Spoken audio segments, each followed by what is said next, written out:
ಮೇಲಾದ ನಾಮ ಯೇಸುವಿನ ದಿವ್ಯ ನಾಮ. ಸರ್ವಜನರೆಲ್ಲರೂ ಅಡ್ಡಬಿದ್ದು ಸ್ತೋತ್ರ ಮಾಡಿ ಹರ್ಷದಿಂದ ಹಾಡುವ ನಾಮ. ಈ ಪರಿಶುದ್ಧವಾದ ನಾಮವನ್ನು ಎಲ್ಲ ನಾಮದಲ್ಲಿಯೂ ಮೇಲಾದ ನಾಮವನ್ನು ನಾವು ಉತ್ಸಾಹದಿಂದ ನಾವು ಹಾಡಿ ಸ್ತುತಿಸೋಣ.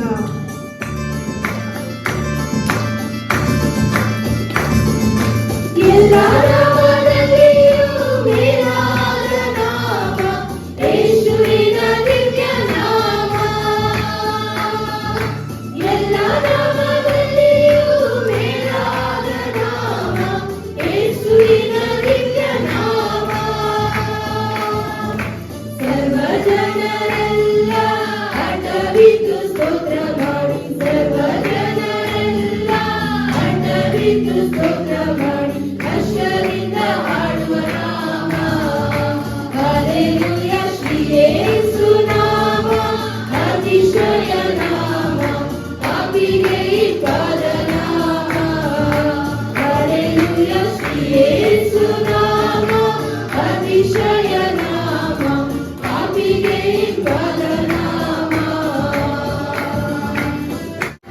ಲೆಕ್ಕವಿಲ್ಲದಷ್ಟು ಪಾಪ ಇರುವಾಗ ತನ್ನ ಪರಿಶುದ್ಧವಾದ ರಕ್ತದಿಂದ ಯೇಸು ಕ್ರಿಸ್ತನು ನಮ್ಮನ್ನು ತಳೆದು ನಮ್ಮನ್ನು ಆರಿಸಿಕೊಂಡು ನಮ್ಮನ್ನು ತನ್ನ ಮಗಳಾಗಿ ಆರಿಸಿಕೊಂಡಿರುವ ದೇವರಾಗಿದ್ದಾರೆ.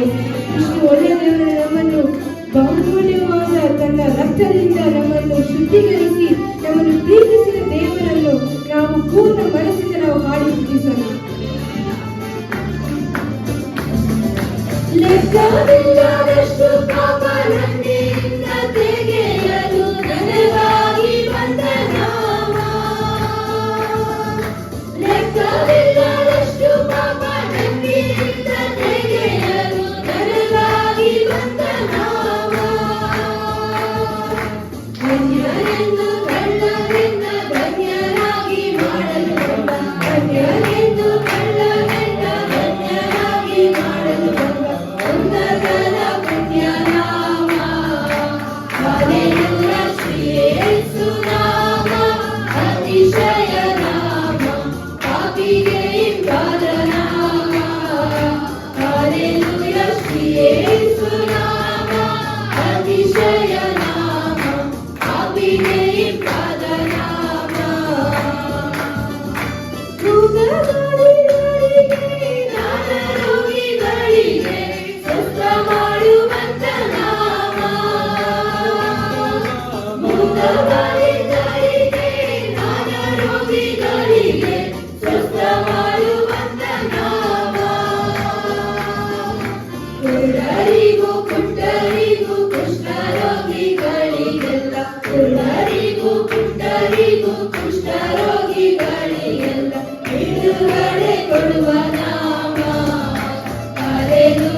ಬಹಳ ಪ್ರಾಮುಖ್ಯವಾದ ಒಂದು ವಾಕ್ಯವನ್ನು ನಾವು ಧ್ಯಾನಿಸಲಿದ್ದೇವೆ. ಅದನ್ನು ನಾನು ಹೇಳೋಕೆ ಮುಂಚೆ ಅಮೇರಿಕಾದಲ್ಲಿ ಒಬ್ಬ ಪ್ರಸಂಗಿ ಯೌವನಸ್ಥರಾಗಿದ್ದು ಪ್ರಸಂಗಿ. ಅವನ ಹೆಸರು ಎಷ್ಟು ಜನ ಗೊತ್ತು ಇವತ್ತು? ಚಾರ್ಲಿ. ಅವರನ್ನು ಏನು ಮಾಡಿದರು? ಸಾಯಿಸಿಬಿಟ್ರು. ಏನಕ್ಕೆ ಅಂತ ಗೊತ್ತಾ?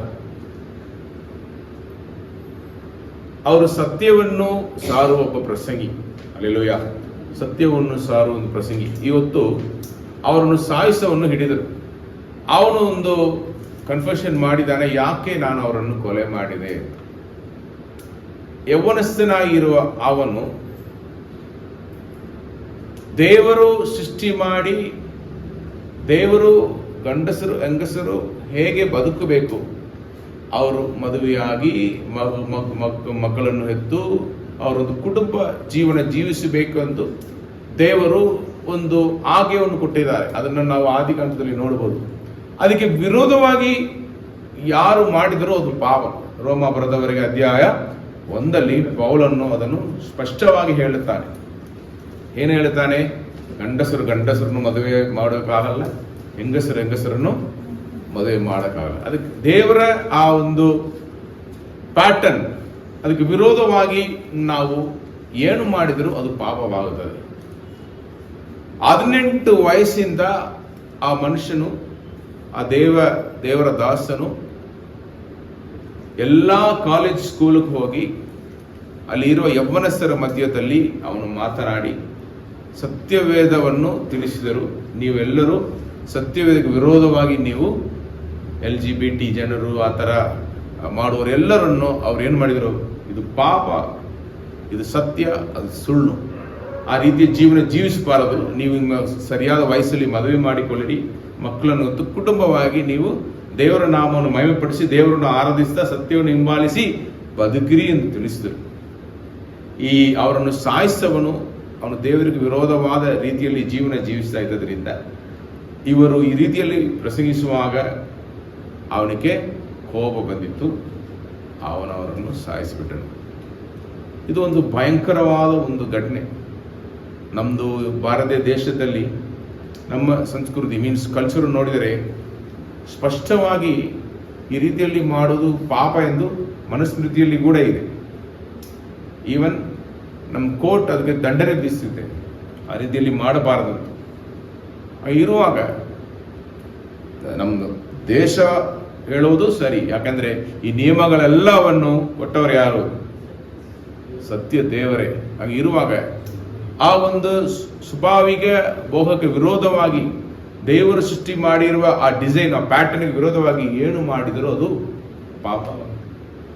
ನೀವು ನೋಡಿದರೆ ಸೋದೋಮ್ ಗೊಮೋರ ಅಲ್ಲಿ ಈ ರೀತಿಯ ಪಾಪಗಳು ಇದ್ದದನ್ನು ನಾವು ಸತ್ಯವೇದದಲ್ಲಿ ನೋಡುತ್ತೇವೆ. ಈ ಸೋದೋಮ್ ಗೊಮೋರಗೆ ಏನು ಆಯಿತು, ಅಲ್ಲಿದ್ದ ಜನರು ಹೆಂಗೆ ಬದುಕಿದರು, ದೇವರು ಅಲ್ಲಿ ಬದುಕುತ್ತಾ ಇದ್ದ ಮೀನ್ಸ್ ಆರಿಸಿಕೊಂಡು ಹೋದವನು ಲೋತನ ಕುಟುಂಬ. ಲೋತನ ಯಾರು? ಅಬ್ರಹಾಮನ ಸಂಬಂಧಿಗನು. ದೇವರು ಅಬ್ರಹಾಮನ್ನು ಆರಿಸಿಕೊಂಡು ನಾನು ತೋರಿಸುವ ದೇಶಕ್ಕೆ ಹೋಗು, ಅಲ್ಲಿ ನಾನು ನಿನ್ನನ್ನು ಆಶೀರ್ವದಿಸುವೇನು, ನಿನಗೆ ಮಗುವನ್ನು ಕೊಡುವೆನು, ನಿನ್ನ ಮುಖಾಂತರ ಇಡೀ ಲೋಕಕ್ಕೂ ಆಶೀರ್ವಾದ ಉಂಟಾಗುವುದು, ನೀನು ಕಾಲಿಡುವ ದೇಶವನ್ನು ನಿನಗೆ ಸ್ವಾಸ್ಯವಾಗಿ ಕೊಡುವೇನೋ ಎಂದು ದೇವರು ವಾಗ್ದಾನ ಕೊಟ್ಟಿದ್ದಾರೆ. ಈ ಒಂದು ಯಾತ್ರೆಯಲ್ಲಿ ಅವನು ದೇವರನ್ನು ನಂಬಿ ಅವನು ಬದುಕುತ್ತಾ ಇದ್ದ ಆ ಒಂದು ದೇಶವನ್ನು ಬಿಟ್ಟು ಅವನು ಕಾನಾನ್ ದೇಶಕ್ಕೆ ಅವನು ಬರುವಾಗ ಅವನ ಜೊತೆಯಲ್ಲಿ ಅವನ ತಂದೆ, ಅವನ ಕುಟುಂಬದಲ್ಲಿರುವ ಎಲ್ಲರೂ, ಇವನು ಲೋಟನು ಎಲ್ಲರೂ ಅವನ ಜೊತೆಯಲ್ಲಿ ಬಂದರು. ಅವರು ಕುರಿಮರಿಗಳು ಒಂಟೆ ಎಲ್ಲ ಹೆಚ್ಚಾಗಿ ಅವರಲ್ಲಿ ಇದ್ದದರಿಂದ ಅಲ್ಲಿ ಅದನ್ನು ಮೇಯಿಸುವುದಕ್ಕೆ ಸಾಲದೇ ಹೋಯಿತು.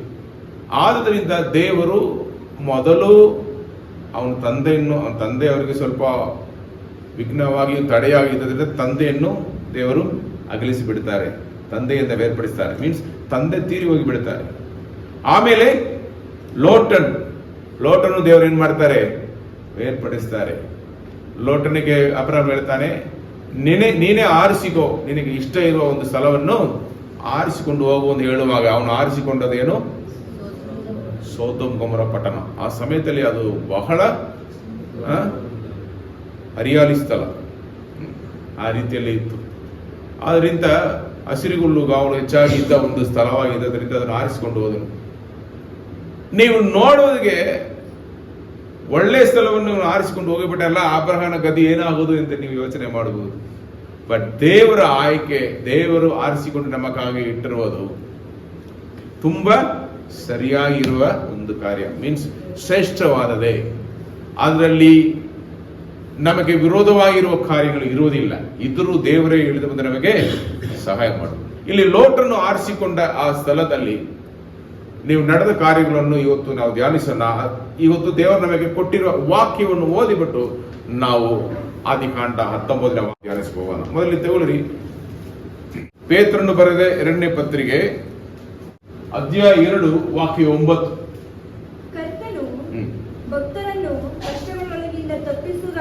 ಕರ್ತನು ಭಕ್ತರನ್ನು ಕಷ್ಟಗಳೊಳಗಿಂದ ತಪ್ಪಿಸುವುದಕ್ಕೂ ದುರ್ಮಾರ್ಗಿಗಳನ್ನು ನ್ಯಾಯ ತೀರ್ಪಿನ ದಿನದ ತನಕ ಶಿಕ್ಷಾ ಅನುಭವದಲ್ಲಿ ಇಡುವುದಕ್ಕೂ ಬಲ್ಲವನಾಗಿದ್ದಾನೆ.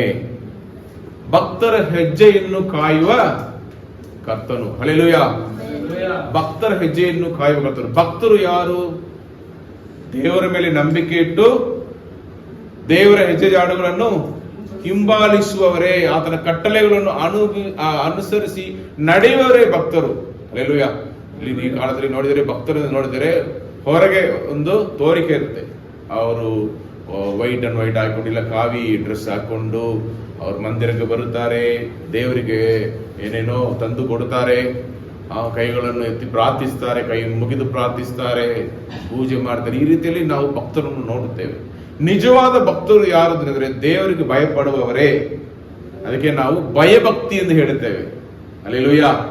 ದೇವರಿಗೆ ಭಯಪಟ್ಟು ದೇವರ ದಾರಿಯಲ್ಲಿ ನಡೆಯುವವರೇ, ದೇವರ ಮೇಲೆ ನಂಬಿಕೆ ಇಟ್ಟು ಅವರ ಕಟ್ಟಳೆಗಳನ್ನು ಹಿಂಬಾಲಿಸುವವರೇ ಭಕ್ತ ಕುಲ. ಹಲ್ಲೆಲೂಯಾ. ಇರುವಾಗ ಇಲ್ಲಿ ದೇವರು ಹೇಳ್ತಾರೆ, ನೀತಿವಂತನು ಕರ್ತನು ಭಕ್ತರನ್ನು ಕಷ್ಟಗಳೊಳಗಿಂದ ತಪ್ಪಿಸುವುದಕ್ಕೂ ಬಲ್ಲವನಾಗಿದ್ದಾನೆ. ಹಲ್ಲೆಲೂಯಾ. ಇಲ್ಲಿ ನಾವು ಆದಿಕಾಂಡ ಅಧ್ಯಾಯ 19 ಬರೋಣ.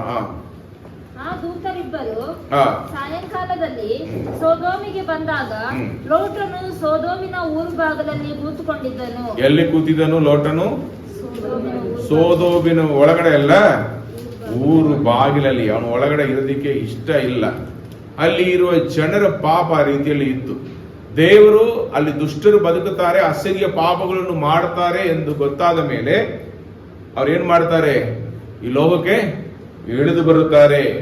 ತನ್ನ ಸ್ನೇಹಿತನಾದ ಅಬ್ರಹಾಮನ ಮನೆಗೆ ಬಂದು ಭೇಟಿ ಮಾಡಿ ಅವನಿಗೆ ತಿಳಿಸುತ್ತಾರೆ, ನಾನು ಸೊದೋಮಕ್ಕೆ ಹೋಗಿ ಆ ಜನರು ದುಷ್ಟತನ ಹೆಚ್ಚಾಗಿರೋದ್ರಿಂದ ನಾನು ಆ ಸ್ಥಳವನ್ನು ಬೆಂಕಿಯಿಂದಲೂ ಗಂಧಕದಿಂದಲೂ ಅಳಿಸುತ್ತಿದ್ದೇನೆ ತಿಳಿಸುತ್ತಾರೆ.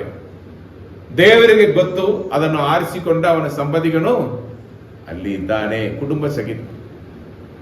ಅಬ್ರಹಾಮನ ಏನು ಮಾಡ್ತಾನೆ? ಒಂದು ವೇಳೆ ಅಲ್ಲಿ ನೀತಿವಂತರು ಇದ್ರೆ, ನೀತಿ ಸ್ವರೂಪನಾಗಿರುವ ನೀವು ನೀತಿವಂತರನ್ನು ದುಷ್ಟರನ್ನು ಜೊತೆಯಲ್ಲಿ ಅಳಿಸಿ ಬಿಡುತ್ತೀರೋ ಎಂದು ಅವನು ಮಧ್ಯಸ್ಥ ಪ್ರಾರ್ಥನೆ ಮಾಡುತ್ತಾನೆ. ದೇವರು ಹೇಳುತ್ತಾರೆ, ಅಲ್ಲಿ 10 ನೀತಿವಂತರು ಇದ್ದರು, ಅವರ ನಿಮಿತ್ತವಾಗಿ ಆ ಸ್ಥಳವನ್ನು ನಾನು ಅಳಿಸುವುದಿಲ್ಲ എന്നೊಂದು ಮಾತು ಕೊಟ್ಟುಬಿಟ್ಟು ಅಲ್ಲಿಂದ ಹೊರಟು ಹೋಗುತ್ತಾರೆ. ಇವತ್ತು ಆ ದೇವದೂತರು ಆ ನಗರದ ಬಾಗಿಲಿಗೆ ಬರುವಾಗ ಬಾಗಿಲಲ್ಲಿ ಕೂತಿರುವ ಲೋಟನ್ನು ಅವರು ಸಂಧಿಸ್ತಾರೆ, ನೋಡುತ್ತಾರೆ. ಮುಂದೆ ಹೋದ್ರಿ. ಅವನು ಅವರನ್ನು ಕಂಡಾಗ ಎದ್ದು ಎದುರುಗೊಂಡು ಬೊಗ್ಗಿ ನಮಸ್ಕರಿಸಿ, ಸ್ವಾಮಿಗಳೇ, ನಿಮ್ಮ ದಾಸನ ಮನೆಗೆ ಬಂದು ಇಳುಕೊಂಡು ಕಾಲುಗಳನ್ನು ತೊಳಕೊಳ್ಳಿರಿ, ಬೆಳಿಗ್ಗೆ ನಿಮ್ಮ ಮಾರ್ಗ ಇಳುಕೊಂಡು ಹೋಗಬಹುದು ಅಂದನು. ಅವರು ಹಾಗಲ್ಲ, ಬೀದಿಯಲ್ಲೇ ರಾತ್ರಿ ಕಳೆಯುತ್ತೇವೆ ಅನ್ನಲು ಅವನು ಅವರನ್ನು ಬಹಳ ಬಲವಂತ ಮಾಡಿದ್ದರಿಂದ ಅವರು ಅವನ ಬಳಿಯಲ್ಲಿ ಇಳುಕೊಳ್ಳುವುದಕ್ಕೆ ಒಪ್ಪಿದರು. ಇಲ್ಲಿ ಯಾಕೆ ಅವನು ಹೊರಗಡೆ ಅವರು ಇರಬಾರದು, ಒಳಗಡೆ ಬನ್ನಿರಿ ಎಂದು ಬಲವಂತ ಪಡಿಸಿದ ನಾವು ನೋಡಿದರೆ ಸತ್ಯವೇದದಲ್ಲಿ ಹೆಜ್ಕೇಲನು ಅಧ್ಯಾಯ 16:49-50 ಓದಿರಿ. ತಂಗಿಯ ದೋಷವನ್ನು ನೋಡು, ಹೆಮ್ಮೆ ಪಡುವುದು, ಹೊಟ್ಟೆ ತುಂಬಿಸಿಕೊಳ್ಳುವುದು, ಸ್ವಸುಖದಲ್ಲಿ ಮುಳುಗಿರುವುದು,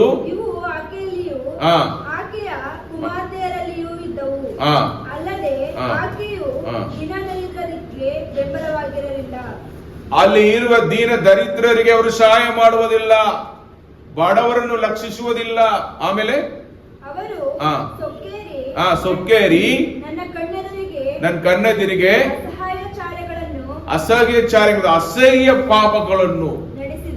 ಅಸಹ್ಯ ಪಾಪಗಳನ್ನು ಮಾಡುವರಾಗಿದ್ದರು.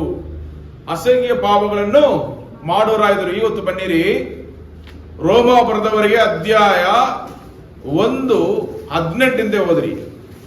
ದುಷ್ಟತನವನ್ನು ನಡೆಸಿ ಸತ್ಯವನ್ನು ಅಡಗಿಸುವವರಾದ ಮನುಷ್ಯರ ಎಲ್ಲಾ ವಿಧವಾದ ಭಕ್ತಿಹೀನತೆಯ ಮೇಲೆಯೂ ದುಷ್ಟತನದ ಮೇಲೆಯೂ ದೇವರ ಕೋಪವು ಪರಲೋಕದಿಂದ ತೋರಿಬರುತ್ತದೆ. ಯಾಕಂದರೆ ದೇವರ ವಿಷಯವಾಗಿ ತಿಳಿಯಬಹುದಾದದ್ದು ಅವರ ಮನಸ್ಸಿಗೆ ಸ್ಪಷ್ಟವಾಗಿ ತಿಳಿದದೆ. ಅದನ್ನು ಅವರಿಗೆ ದೇವರೇ ಸ್ಪಷ್ಟವಾಗಿ ತಿಳಿಸಿದನು. ಹೇಗೆಂದರೆ ಕಣ್ಣಿಗೆ ಕಾಣದಿರುವ ಆತನ ಗುಣಲಕ್ಷಣಗಳು, ಅಂದರೆ ಆತನ ನಿತ್ಯ ಶಕ್ತಿಯು, ದೇವತ್ವವು ಜಗದುತ್ಪತ್ತಿ ಮೊದಲುಗೊಂಡು ಆತನು ಮಾಡಿದ ಸೃಷ್ಟಿಗಳ ಮೂಲಕ ಬುದ್ಧಿಗೆ ಗೊತ್ತಾಗಿ ಕಾಣಬರುತ್ತವೆ. ಹೀಗಿರುವುದರಿಂದ ಅವರು ಉತ್ತರವಿಲ್ಲದವರಾಗಿದ್ದಾರೆ. ಯಾಕಂದರೆ ದೇವರ ವಿಷಯವಾಗಿ ಅವರಿಗೆ ತಿಳುವಳಿಕೆ ಇದ್ದರೂ ಅವರು ಆತನನ್ನು ದೇವರೆಂದು ಘನಪಡಿಸಲಿಲ್ಲ, ಆತನ ಉಪಕಾರಗಳನ್ನು ನೆನೆಸಿ ಆತನನ್ನು ಸ್ತುತಿಸಲಿಲ್ಲ. ಈ ಕಾಲದಲ್ಲಿ ಯೇಸು ಕರ್ತನು ನಮಗಾಗಿ ಮಾನವ ಕುಲವಾಗಿ ಪ್ರಾಣ ಕೊಟ್ಟವರೆಂದು ಎಲ್ಲರಿಗೂ ಗೊತ್ತಿದೆ, ಹಂಗೆ ತಾನೆ. ಹಂಗೆ ಇದ್ರೂ ಕೂಡ ಅವರನ್ನು ತಿರಸ್ಕರಿಸುವವರು ಎಷ್ಟು ಜನರು ಇದ್ದಾರೆ. ಪಾಪ ಮಾಡೋದಕ್ಕೆ ಓಡಿ ಹೋಗುತ್ತಾರೆ ಜನರು. ಆ ರೀತಿಯಲ್ಲಿ ನಡೀತಾ ಇರೋದು. ಮುಂದೆ ಹೋದಮ್ಮ.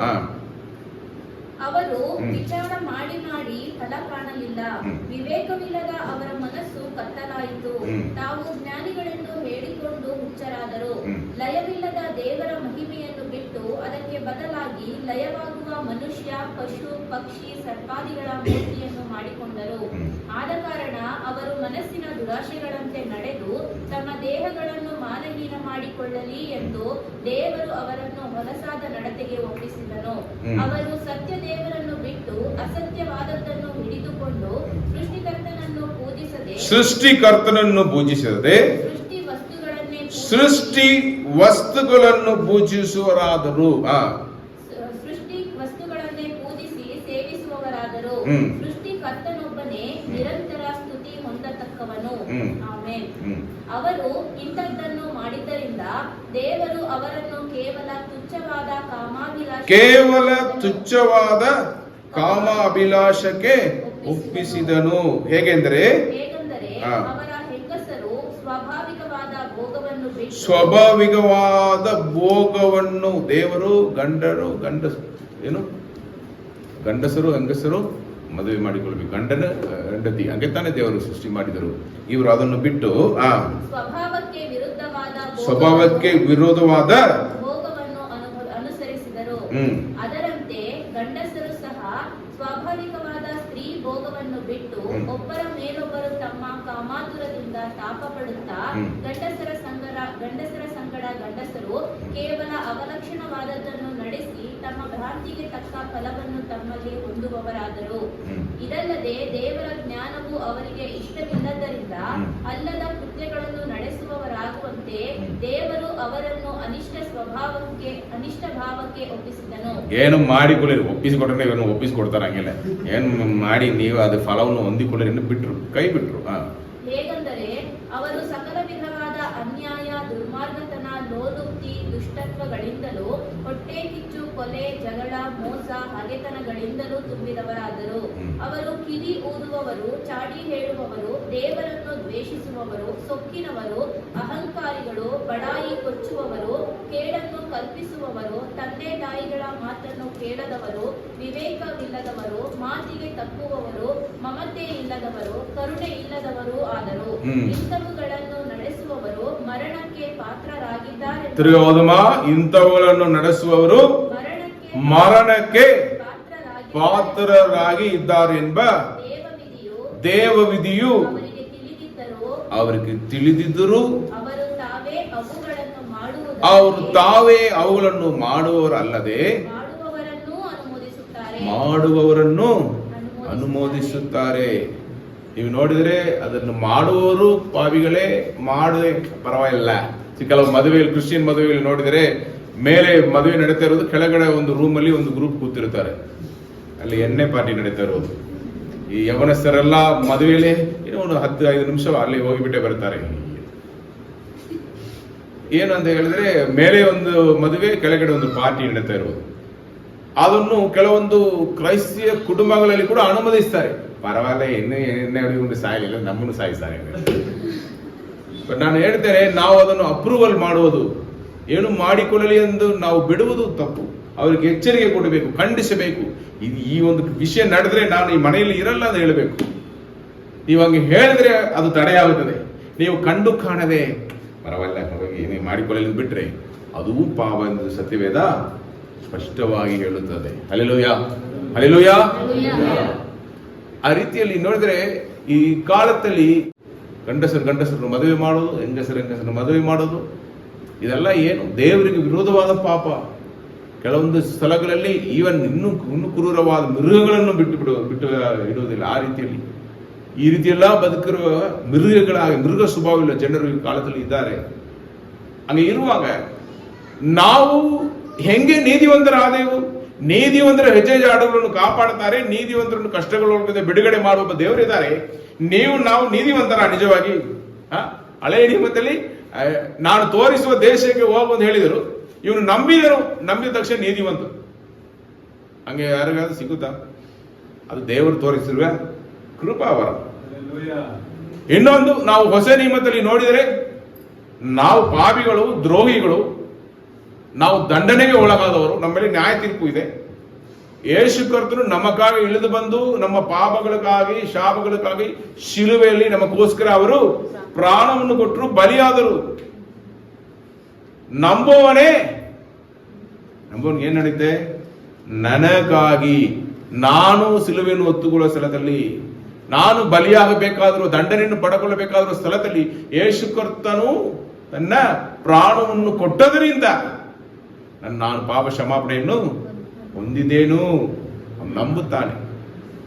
ನನಗದು ಸಿಕ್ಕಲಿ, ನನಗೂ ಬಿಡುಗಡೆ ಆಗಲಿ. ಅವನು ನಂಬುವುದರಿಂದ ಅವನಿಗೆ ಪಾಪ ಕ್ಷಮಾಪಣೆ. ಇದು ನಾವು ಮಾಡಿದ ಪುಣ್ಯಕ್ರಿಯೆಗಳಿಂದ ಬಂದದಿಲ್ಲ. ಯೇಸು ಕರ್ತನು ನಮಗಾಗಿ ಬಲಿಯಾದದರಿಂದ ನಾವು ನೀತಿವಂತರು. ಯಾರಾದರೂ ನಾನು ತುಂಬಾ ನೀತಿವಂತರು, ನೀತಿಯಲ್ಲಿ ಬದುಕುತ್ತೇನೆ, ಆ ಒಂದು ಪ್ರಾರ್ಥನೆ ಮಾಡದನಲ್ಲ ಒಬ್ಬ ಯಾರು ಫರಿಸಾಯನ್ ಪ್ರಾರ್ಥನೆ ಮಾಡಿದನಲ್ಲ, ನಾನು ಉಪವಾಸ ಮಾಡ್ಕೊಳ್ತೇನೆ, ಪ್ರಾರ್ಥನೆ ಮಾಡ್ತೇನೆ, ಅನ್ಯ ಜನರ ಹಾಗೆ ಪಾಪಿ ಅಲ್ಲ, ತುಂಬಾ ಒಳ್ಳೆಯವನು, ದೇವರೇ ಆಶೀರ್ವದಿಸಿ ಅಂತ ಹೇಳಿದನು. ಇನ್ನೊಬ್ಬನು ಹೆಂಗೆ ಪ್ರಾರ್ಥನೆ ಮಾಡಿದನು? ಪಾಪಿಯಾಗಿ ಇರುವ ನನ್ನ ಮೇಲೆ ಕರುಣೆ ಇಡು, ನನ್ನನ್ನು ಕರುಣಿಸಿ ಎಂದು ತಲೆ ಎತ್ತಿ ಕೂಡ ಮೇಲೆ ನೋಡಲಿಲ್ಲ, ತಲೆ ಬೊಗ್ಗಿಕೊಂಡು ಎದೆಯಲ್ಲಿ ಹೊಡೆದುಕೊಂಡು ಅವನು ಮಾಡಿದ ಪ್ರಾರ್ಥನೆಗೆ ದೇವರು ಸದೂತರು ಹೇಳಿದರು, ಅವನಲ್ಲ ನೀತಿವಂತನು, ತನ್ನನ್ನು ತಗ್ಗಿಸಿಕೊಂಡವನೇ ನೀತಿವಂತನನ್ನು ಕಳಿಸಿಬಿಟ್ರು. ಹಂಗೆ ಇರುವಾಗ ತಗ್ಗಿಸಿಕೊಳ್ಳುವವನೇ ಹೆಚ್ಚಿಸಲ್ಪಡುವನು. ಸತ್ಯವೇದ ಹೇಳುತ್ತೆ. ಹಂಗಿರುವಾಗ ನಾವು ನೀತಿವಂತರು, ನಮಗೆ ಆಶೀರ್ವಾದ ಸಿಕ್ಕಿದೆ, ನಾವು ಆಶೀರ್ವಾದ ಹೊಂದಿದವರು ಹೇಳ್ತೇವಲ್ಲ, ಇದೆಲ್ಲ ದೇವರು ನಮಗಾಗಿ ಪ್ರಾಣ ಕೊಟ್ಟೋದರಿಂದ, ದೇವರು ನಮಗಾಗಿ ಬಲಿಯಾದದರಿಂದ, ದೇವರು ನಮಗಾಗಿ ಎಲ್ಲವನ್ನು ಮಾಡಿ ಮುಗಿಸಿದರು. ಆದದರಿಂದ ನಾವು ನೀತಿವಂತರಾಗಿ ಇರುತ್ತೇವೆ, ದೇವರ ಭಕ್ತರಾಗಿರುತ್ತೇವೆ, ವಿಶ್ವಾಸಿಗಳಾಗಿರುತ್ತೇವೆ. ಹಲ್ಲೆಲೂಯಾ. ಇವತ್ತು ನಾವು ತಿರುಗಾ ಆದಿಕಾಂಡ 19ನೇ ಅಧ್ಯಾಯಕ್ಕೆ ಬರೋಣ. ಈ ಜನರು ಪಾಪಿಗಳಾಗಿಯೂ ದುಷ್ಟರಾಗಿಯೂ ದೇವರಿಗೆ ವಿರೋಧವಾಗಿ ಇದ್ದರು. ಒಳಗಡೆ ಆ ಪಟ್ಟಣ ಕಟ್ಟಲ್ಪಟ್ಟ ಪಟ್ಟಣ, ಒಳಗಡೆ ಏನ್ ನಡೆಯುತ್ತೆ ಹೊರಗಡೆ ಯಾರಿಗೂ ಗೊತ್ತಿಲ್ಲ. ಬಟ್ ದೇವರು ಅದೆಲ್ಲವನ್ನು ನೋಡುವರಾಗಿದ್ದರು. ಒಳಗಡೆ ದುಷ್ಟತನ ನಡೀತಾ ಇತ್ತು, ಅಸಹ್ಯ ಪಾಪಗಳು. ಗಂಡಸರು ಹೊಸದಾಗಿ ಒಳಗಡೆ ಬಂದ್ರೆ ಅವರನ್ನು ಪಾಪ ಮಾಡೋಕೆ ಕರೆಯುವ ಜನರು, ಆ ರೀತಿಯ ಪಾಪಿಗಳು ಬದುಕುತ್ತಾ, ದುಷ್ಟರು ಬದುಕುತ್ತಾ ಇದ್ದ ಒಂದು ಸೊದೋಮ್ ಗೊಮೋರ. ಅದಕ್ಕೆ ದೇವದೂತರು ನೋಡೋದಕ್ಕೆ ಬಹಳ ಸುಂದರವಾಗಿ ಇರೋದ್ರಿಂದ ಲೋಟನ್ನು ಹೇಳಿದನು, ನೀವು ಹೊರಗಡೆ ಇರಬೇಡ್ರಿ, ಒಳಗಡೆ ಬನ್ನಿರಿ ಎಂದು ಅವ್ರನ್ನು ಕರ್ಕೊಂಡು ಹೋಗುತ್ತಾನೆ. ಮುಂದೆ ಓದಮ್ಮ 19ನೇ ಅಧ್ಯಾಯವನ್ನು. ಅವರು ಮನೆಗೆ ಬಂದಾಗ ಅವನು ಹುಳಿಯಿಲ್ಲದ ರೊಟ್ಟಿಗಳನ್ನು ಸುಡಿಸಿ ಔತಣವನ್ನು ಮಾಡಿಸಲು ಅವರು ಊಟ ಮಾಡಿದರು. ಅವರು ಮಲಗುವುದಕ್ಕಿಂತ ಮುಂಚೆ ಹುಡುಗರು ಮುದುಕರು ಸಹಿತವಾಗಿ ಸೊದೋಮಿನ ಪಟ್ಟಣದವರೆಲ್ಲರೂ ಒಗ್ಗಟ್ಟಾಗಿ ಮನೆಯನ್ನು ಸುತ್ತಿಕೊಂಡು, ಹುಡುಗರು ಬಂದ್ರೆ ಪರವಾಗಿಲ್ಲ, ಸರಿ, ಈ ಯೌವನಸ್ಥರು ಏನೋ ಒಂದು ದಾರಿ ತಪ್ಪಿ ಹೋಗಿದ್ದಾರೆ ಅಂತ ಹೇಳಿದ್ರು. ಇಲ್ಲಿ ಮುದುಕರು ಬರ್ತಾರೆ. ಹುಡುಗರು ಪರವಾಗಿಲ್ಲ, ಮುದುಕರು ಕೂಡ ಆ ರೀತಿ ದುಷ್ಟ ಕಾರ್ಯಗಳನ್ನು ಅಲ್ಲಿ ಮಾಡುವ ಒಂದು ಪರಿಸ್ಥಿತಿ, ಕ್ರೂರವಾದ ಪರಿಸ್ಥಿತಿ, ಅಸಖ್ಯವಾದ ಜನರು ಬದುಕುವುದನ್ನು ನಾವು ನೋಡುತ್ತೇವೆ. ಒಗ್ಗಟ್ಟಾಗಿ ಮನೆಯನ್ನು ಸುತ್ತಿಕೊಂಡು ಲೋಟನಿಗೆ, ಈ ರಾತ್ರಿ ನಿನ್ನ ಬಳಿಗೆ ಬಂದ ಮನುಷ್ಯರು ಎಲ್ಲಿ? ಅವರನ್ನು ಹೊರಕ್ಕೆ ತೆಗೆದುಕೊಂಡು ಬಾ, ಅವರೊಡನೆ ನಮಗೆ ಸಂಗಮವಾಗಬೇಕೆಂದು ಕೂಗಿ ಹೇಳಿದರು. ಲೋಟನು ಅವರ ಬಳಿಗೆ ಹೊರಕ್ಕೆ ಬಂದು ತನ್ನ ಹಿಂದೆ ಕದ ಹಾಕಿ, ಅಣ್ಣಂದಿರೇ, ಈ ಪಾತಕವನ್ನು ಮಾಡಬೇಡಿರಿ. ಕೇಳಿರಿ, ನನಗೆ ಪುರುಷರನ್ನರಿಯದ 2 ಹೆಣ್ಣು ಮಕ್ಕಳು ಇದ್ದಾರೆ. ಅವರನ್ನಾದರೂ ನಿಮಗೆ ತಂದು ಒಪ್ಪಿಸೆನು. ಲೋಟನು ನೀತಿವಂತನೇ, ಅವನ ಮಕ್ಕಳನ್ನು ಚೆನ್ನಾಗಿ ಬೆಳೆಸ್ತಾನೆ. ಏನೋ ಅವನು ತಪ್ಪಾಗಿ ಒಂದು ಸ್ಥಳವನ್ನು ಆರಿಸಿಕೊಂಡಿದ್ದರು, ಅವ್ರ ಮಕ್ಕಳು ಪಾಪಿಗಳಾಗಿದ್ದಿರಲಿಲ್ಲ. ಹಲ್ಲೆಲೂಯಾ. ಅವರು ಒಳ್ಳೆಯವರಾಗಿ ಇದ್ದರು, ಕನ್ನಿಗಳಾಗಿದ್ದರು ಎಂದು ನಾವು ನೋಡ್ತೇವೆ. ಆದ್ರಿಂದ ಆ ಲೋಟನು ನೀತಿವಂತನೇ. ಅವನು ಹೋಗಿ ಹೇಳ್ತಾನೆ, ದಯಮಾಡಿ ಈ ದೊಡ್ಡ ಪಾಪೆಲ್ಲ ಮಾಡ್ಕೋಬೇಡ, ದೇವದೂತರು ನನಗೆ ಗೊತ್ತು, ಈ ನನ್ನ 2 ಮಗಳನ್ನು ಕಳುಹಿಸ್ತೇನೆ ಎಂದು ಹೇಳು ಅಷ್ಟು ಅವನು ಬಂದು ಬಿಟ್ಟನು. ಮುಂದೆ ಹೋದಮ್ಮ. ಮನಸ್ಸು ಬಂದಂತೆ ಮಾಡಬಹುದು, ಆದರೆ ಆ ಮನುಷ್ಯರು ನನ್ನ ಆಶ್ರಯಕ್ಕೆ ಬಂದವರು, ಅವರಿಗೆ ಏನು ಮಾಡಕೂಡದು ಎಂದು ಹೇಳಲು ಅವರು ದಾರಿ ಬಿಡು ಎಂದು ಹೇಳಿ, ಇವನು ಯಾರೋ ಒಬ್ಬ ಪರದೇಶಿಯಾಗಿ ಬಂದು ಈಗ ನ್ಯಾಯ ಹೇಳುವವನಾಗಬೇಕು. ಆ ಮನುಷ್ಯರಿಗೆ ಕೇಡು ಮಾಡುವುದಕ್ಕಿಂತ ಹೆಚ್ಚಾಗಿ ನಿನಗೆ ಕೇಡು ಮಾಡುತ್ತೇವೆ ಎಂದು ಹೇಳಿ ಲೋಟನ ಮೇಲೆ ಬಿದ್ದು ಬಹಳವಾಗಿ ಇರುಕಿಸಿ ಕದವನ್ನು ಒಡೆದು ಬಿಡಬೇಕೆಂದಿದ್ದರು. ಆದರೆ ಒಳಗಿದ್ದ ಆ ಮನುಷ್ಯರು ಕೈ ಚಾಚಿ ಲೋಟನನ್ನು ತಮ್ಮ ಕಡೆಗೆ ಮನೆಯೊಳಗೆ ಸೇರಿಸಿ ಕದ ಮುಚ್ಚಿದರು.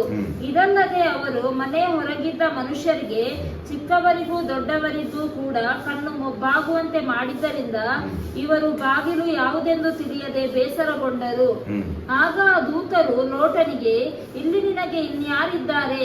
ಅಳಿಯಂದಿರನ್ನು, ಗಂಡು ಹೆಣ್ಣು ಮಕ್ಕಳನ್ನು, ಪಟ್ಟಣದಲ್ಲಿ ನಿನಗಿರುವ ಬೇರೆ ಎಲ್ಲರನ್ನು ಊರ ಹೊರಕ್ಕೆ ಕರೆದುಕೊಂಡು ಬಾ. ನಾವು ಈ ಸ್ಥಳವನ್ನು ನಾಶ ಮಾಡುವುದಕ್ಕೆ ಬಂದವರು.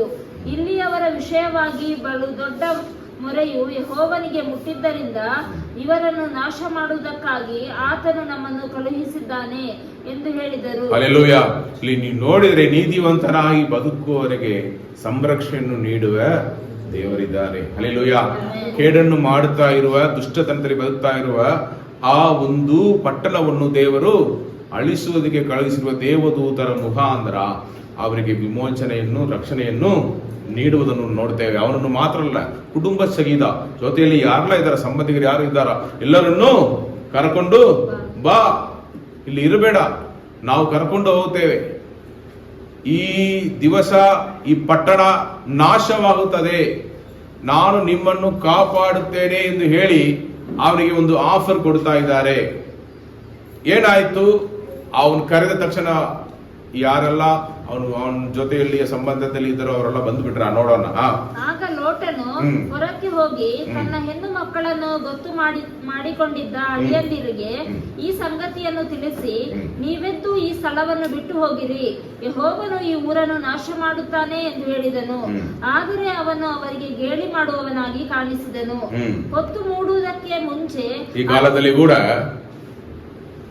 ಒಂದು ಕಾಲದಲ್ಲಿ ನೋಹನ ಕಾಲದಲ್ಲಿ ದುಷ್ಟರಾಗಿ ಬದುಕಿದ ಆ ದುಷ್ಟ ಲೋಕವನ್ನು ಜಲಪ್ರಳಯದಿಂದ ದೇವರು ನಾಶ ಮಾಡಿದ್ರಪ್ಪ.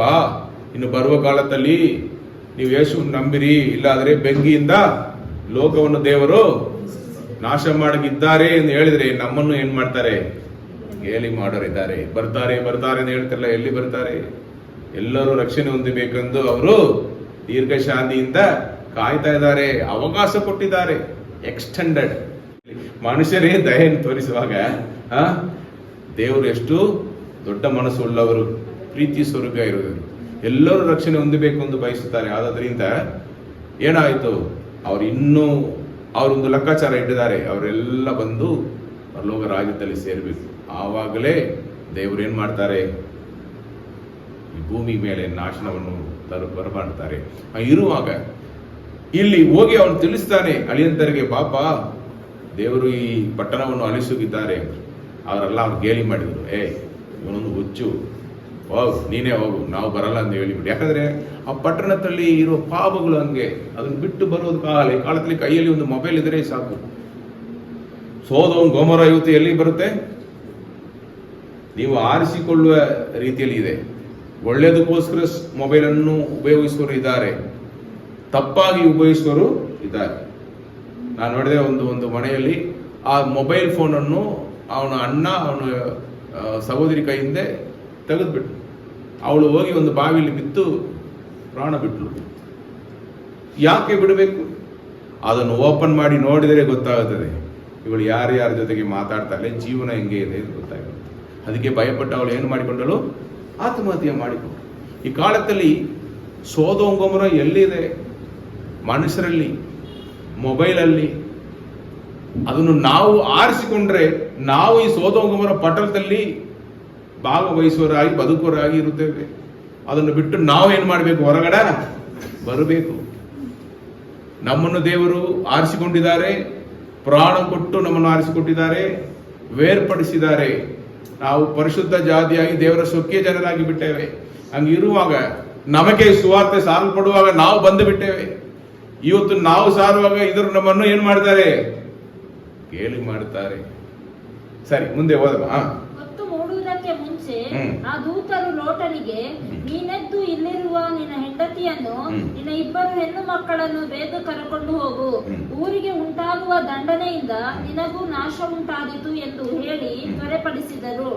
ಅವನು ತಡ ಮಾಡಲು ಯೆಹೋವನು ಅವನನ್ನು ಕನಿಕರಿಸಿದ್ದರಿಂದ ಆ ಮನುಷ್ಯರು ಅವನನ್ನು ಅವನ ಹೆಂಡತಿ ಮಕ್ಕಳನ್ನು ಕೈ ಹಿಡಿದು ಹೊರಗೆ ತಂದು ಊರಾಚೆಗೆ ಬಿಟ್ಟರು. ಹೊರಗೆ ತಂದ ಮೇಲೆ ಆತನು, ಓಡಿ ಹೋಗು, ಪ್ರಾಣವನ್ನು ಉಳಿಸಿಕೋ, ಓಡಿ ಹೋಗು, ಪ್ರಾಣವನ್ನು ಉಳಿಸಿಕೋ, ಹಿಂದಕ್ಕೆ ನೋಡಬೇಡ, ಈ ಪ್ರದೇಶದೊಳಗೆ ಎಲ್ಲಿಯೂ ನಿಲ್ಲದೆ ಬೆಟ್ಟದ ಸೀಮೆಗೆ ಓಡಿ ಹೋಗು, ನಿನಗೂ ನಾಶ ಉಂಟಾದೀತು ಅಂದನು. ಅದಕ್ಕೆ ಲೋಟನು, ಸ್ವಾಮಿ, ಅದು ನನ್ನಿಂದಾಗದು. ನೀನು ನಿನ್ನ ದಾಸನ ಮೇಲೆ ದಯವಿಟ್ಟು ನನ್ನ ಪ್ರಾಣವನ್ನು ಉಳಿಸಿದ್ದು ಬಹು ವಿಶೇಷವಾದ ಉಪಕಾರವೇ. ಆದರೆ ಬೆಟ್ಟಕ್ಕೆ ಓಡಿ ಹೋಗಲಾರೆನು. ನಾನು ಹೋಗುತ್ತಿರುವಾಗ ಆ ವಿಪತ್ತು ನನಗೂ ಉಂಟಾಗಿ ಸತ್ತೆನು. ಅಗೋ, ಅಲ್ಲಿ ಒಂದು ಊರು ಹತ್ತಿರವಾಗಿದೆ, ಅದು ಸಣ್ಣದು. ಅಲ್ಲಿಗಾದರೂ ಹೋಗುವುದಕ್ಕೆ ಅಪ್ಪನೆಯಾದರೆ ನನ್ನ ಪ್ರಾಣ ಉಳಿಯುವುದು. ಆ ಊರು ಸಣ್ಣದಲ್ಲವೇ ಅಂದನು. ಅದಕ್ಕಾತನು, ಈ ವಿಷಯದಲ್ಲಿಯೂ ನಿನಗೆ ಅನುಗ್ರಹ ಮಾಡಿದ್ದೇನೆ. ನೋಡು, ನೀನು ಹೇಳಿದ ಊರನ್ನು ನಾನು ಕೆಡುವುದಿಲ್ಲ. ಬೇಗ ಅಲ್ಲಿಗೆ ಹೋಗಿ ತಪ್ಪಿಸಿಕೋ. ನೀನು ಅಲ್ಲಿಗೆ ಮುಟ್ಟುವ ತನಕ ನಾನೇನು ಮಾಡುವುದಕ್ಕಾಗುವುದಿಲ್ಲ ಅಂದನು. ಇದರಿಂದ ಆ ಊರಿಗೆ ಚೋಗಾರ್ ಎಂದು ಹೆಸರಾಯಿತು. ಲೋಟನು ಚೋಗಾರಿಗೆ ಮುಟ್ಟುವಷ್ಟರಲ್ಲಿ ಸೂರ್ಯನು ಮೂಡಿದನು. ಆಗ ಯೆಹೋವನು ಸೊದೋಮ್ ಗೊಮೋರಗಳ ಮೇಲೆ ಸೊದೋಮ್ ಗೊಮೋರ ಪಟ್ಟಣದ ಮೇಲೆ ಆಕಾಶದಿಂದ ಅಗ್ನಿಗಂಧಗಳನ್ನು ಸುರಿಸಿ ಆ ಪಟ್ಟಣಗಳನ್ನು ಸುತ್ತಲಿರುವ ಸೀಮೆ ಎಲ್ಲವನ್ನು ಊರುಗಳಲ್ಲಿದ್ದ ಎಲ್ಲ ಜನರೆಲ್ಲರನ್ನು ಭೂಮಿಯ ಮೇಲನ ಎಲ್ಲಾ ಬೆಳೆಯನ್ನು ಹಾಳು ಮಾಡಿದನು. ಲೋಟನ ಹೆಂಡತಿ ಅವನ ಹಿಂದೆ ಬರುತ್ತಿರುವಾಗ ಹಿಂದಿರುಗಿ ನೋಡಿದರಿಂದ ಉಪ್ಪಿನ ಕಂಬವಾದಳು. ಅವಳಲ್ಲಿ ಲೋಕ, ಈ ಸೊದೋಮ್ ಗೊಮೋರ, ಅವಳು ಸೊದೋಮ್ ಗೊಮೋರ ಬಿಟ್ಟು ಹೊರಗಡೆ ಬಂದರು. ಸೊದೋಮ್ ಗೊಮೋರ ಅವಳು ಒಳಗಡೆ ಕೂತಿತ್ತು. ಯಾಕೆ ತಿರುಗಿ ನೋಡಬೇಕು? ಅಯ್ಯೋ, ಎಲ್ಲ ಬಿಟ್ಟು ಬಂದೇವೆ ಹಂಗೇನ? ಎಷ್ಟು ಪ್ರೀತಿ ಸೊದೋಮ್ ಗೊಮೋರ ಮೇಲೆ. ದೇವರೇ ಬೇಡ ಅಂತ ಹೇಳಿದ ಮೇಲೆ ನಾವು ತಿರುಗಿ ಅದನ್ನು ನೋಡಲೇಬಾರದು. ಅದು ಜೀವ ಅಪಾಯ. ಅಲ್ಲಿ ಅವಳು ಹೋದರೆ ಮುಗಿದೋಗ್ಬಿಡ್ತಾಳೆ. ದೇವರು ಎಷ್ಟು ಅವಳಿಗಾಗಿ, ಆ ಕುಟುಂಬಕ್ಕಾಗಿ ದೇವದೂತರನ್ನು ಕಳುಹಿಸಿ ಅವನು ಕಾಪಾಡಿ ಹೊರಗಡೆ ತಂದು ಅವನು ಬೇಗನೆ ದೇವ್ರ ಹೇಳಿಬಿಟ್ರೆ ಹೊರಗಡೆ ಹಂಗೆಲ್ಲ ಇಲ್ಲ. ಅವ್ರನ್ನ ಕೈ ಹಿಡಿದು ಹೊರಗಡೆ ತರಬೇಕಾಯ್ತು. ಆಮೇಲೆ ಆಫರ್ ಕೇಳ್ತಾನೆ, ಅಲ್ಲಿ ಹೋಗೋದಕ್ಕಾಗಲ್ಲ, ಇಲ್ಲಿ ಹೋಗುತ್ತೇನೆ ಅಂತ. ಸರಿಯಪ್ಪ, ಹೋಗಪ್ಪ, ಯಾಕಂದ್ರೆ ನೀನು ಹೋಗಿದ್ದೆ ಅಲ್ಲಿ ಮುಟ್ಟುವ ತನಕ ನಾನು ಇವ್ರ ಮೇಲೆ ಕೈ ಹಾಕೋದಕ್ಕಾಗಲ್ಲ. ಅದಕ್ಕೂ ಅವರು ಆಫರ್ ಕೊಟ್ಟು ಕಳುಹಿಸಿ ಬಿಟ್ಟ ಮೇಲೆ ದೇವರು ಬೆಂಕಿ ಗಂಧಗಳ ಮೇಲಿಂದ ಕಳುಹಿಸಿದರು. ಆಕಾಶದಿಂದ ಅಗ್ನಿ ಗಂಧಗಳು ಬಂದು ಆ ಪಟ್ಟಣವನ್ನು ಉಳಿಸಿಬಿಟ್ಟಿತು. ತಿರುಗಿ ನೋಡಬಾರದೊಂದು ಒಂದೇ ಘಟನೆ. ಏನು ಹೇಳಿದರು? ತಿರುಗಿ ನೋಡಲೇಬಾರದು. ಅವಳು ತಿರುಗಿ ನೋಡಿದಳು, ಉಪ್ಪಿನ. ಇವತ್ತು ನೀವು ಇಸ್ರೇಲ್ ದೇಶದಲ್ಲಿ ಹೋದರೆ ನೋಡಬಹುದು. ಆ ದೇಶ ಪ್ರಾಂತದಲ್ಲಿ, ಆ ಏರಿಯಾದಲ್ಲಿ ಇನ್ನೂ ಅದು ಸಾಕ್ಷಿಯಾಗಿ ನಿಲ್ಲುತ್ತಾ ಇರುವ ಒಂದು ಸ್ಥಳ. ಆದ್ದರಿಂದ ದೇವರು ನಮಗೆ ಇವತ್ತು ಹೇಳಿಕೊಟ್ಟಿರುವ ಕಾರ್ಯ ಏನೆಂದರೆ, ಕರ್ತನು ಭಕ್ತರನ್ನು ಕಷ್ಟಗಳೊಳಗಿಂದ ತಪ್ಪಿಸುವುದಕ್ಕೆ ಬಲ್ಲವನಾಗಿದ್ದಾನೆ, ದುರ್ಮಾರ್ಗಿಗಳನ್ನು ನ್ಯಾಯ ತೀರ್ಪಿನ ದಿನದ ತನಕ ಶಿಕ್ಷಾ ಅನುಭವದಲ್ಲಿ ಇಡುವುದು ಬಲ್ಲವನಾಗಿದ್ದಾನೆ. ಹಾಗೆ ಇರುವಾಗ ನಮ್ಮ ದೇವರು ನಮ್ಮ ಸಭೆಗಾಗಿ ಇಟ್ಟಿರುವ ಕಾರ್ಯಕ್ರಮ ಏನಂದ್ರೆ ರಹಸ್ಯ ಆಗಮನ. ಹಲ್ಲೆಲೂಯಾ. ರಹಸ್ಯ ಆಗಮನ. ಅಲ್ಲಿ ನೀವು ನೋಡಿದ್ರೆ 2 ಪೇತ್ರನು 3:10 ಅದನ್ನು ಹೇಳುತ್ತಾರೆ. ಆದರೂ ಕರ್ತನ ದಿನವು ಕಳ್ಳನು ಬರುವಂತೆ ಬರುತ್ತದೆ. ಆ ದಿನದಲ್ಲಿ ಆಕಾಶ ಮಂಡಲವು ಮಹಾಘೋಷದಿಂದ ಇಲ್ಲದೆ ಹೋಗುವುದು. ಸೂರ್ಯ ಚಂದ್ರ ನಕ್ಷತ್ರಗಳು ಉರಿದು ಲಯವಾಗಿ ಹೋಗುವವು. ಭೂಮಿಯು ಅದರಲ್ಲಿರುವ ಕೆಲಸಗಳು ಸುಟ್ಟು ಹೋಗುವವು. ಹಲ್ಲೆಲೂಯಾ. ಹಲ್ಲೆಲೂಯಾ. ಕರ್ತನ ದಿನವು the day of god, day of the lord ಎಂದು ಹೇಳುತ್ತಾರೆ. ಈ ರೀತಿಯಲ್ಲಿ ಬರುತ್ತೆ. ಹಾಗೆ ಇರುವಾಗ ಆ ರೀತಿಯಲ್ಲಿ ದೇವರು ಈ ಲೋಕವನ್ನು ಬೆಂಕಿಯಿಂದ ಅಗ್ನಿಯಿಂದ ಅವರು ಅಳಿಸುವುದಕ್ಕೆ ಮುಂಚೆದಾಗಿ ಭಕ್ತ ಕುಲವಾಗಿರುವ ನಮ್ಮನ್ನು ಸಭೆಯನ್ನು ದೇವರು ಏನ್ ಮಾಡ್ತಾರೆ, ಮೇಲೆ ತಗೊಂಡು ಹೋಗಿದ್ದಾರೆ. ಹಲ್ಲೆಲೂಯಾ. ಅವೆಲ್ಲ ಒಯ್ಯಲ್ಪಡೆವು, ಸಭೆ ಒಯ್ಯಲ್ಪಡುವುದು. ಎಲ್ಲರೂ ಹೇಳ್ತಾರೆ ಆ ಒಂದು ದಿವಸ 2ನೇ ಆಗಮನದಲ್ಲಿ ಬರುತ್ತೆ. 2ನೇ ಆಗಮನದಲ್ಲಿ 2-3 ಭಾಗಗಳಿವೆ. ಅದರಲ್ಲಿ ಮೊದಲನೇದಾಗಿ ಸಭೆಗೆ, ದೇವರ ಭಕ್ತಗಳಿಗೆ ದೇವರು ಇಟ್ಟಿರುವ ಕಾರ್ಯಕ್ರಮ ಅಂದ್ರೆ ಅದು ರ್ಯಾಪ್ಚರ್. ಹಲ್ಲೆಲೂಯಾ. ರಹಸ್ಯ ಆಗಮನ. ಏನು ಹೇಳ್ತೇವೆ? ರಹಸ್ಯ ಆಗಮನ. ಯೇಸು ಕರ್ತನೇ ಹೇಳಿದರು. ಮತ್ತಾಯ 24:40-42 ವರೆಗೆ ಓದಿ. ಆಗ ಇಬ್ಬರು ಹೊಲದಲ್ಲಿ ಇರುವರು, ಒಬ್ಬನು ತೆಗೆಯಲ್ಪಡುವನು, ಒಬ್ಬನು ಬಿಡಲ್ಪಡುವನು. ಬೀಸುವ ಕಲ್ಲಿನ ಮುಂದೆ ಕೂತು ಬೀಸುತ್ತಿರುವರು. ಒಬ್ಬಳು ತೆಗೆಯಲ್ಪಡುವವಳು, ಒಬ್ಬಳು ತೆಗೆಯಲ್ಪಡುವಳು, ಒಬ್ಬಳು ಬಿಡಲ್ಪಡುವಳು. ಸಭೆ ತೆಗೆಯಲ್ಪಡುವುದು.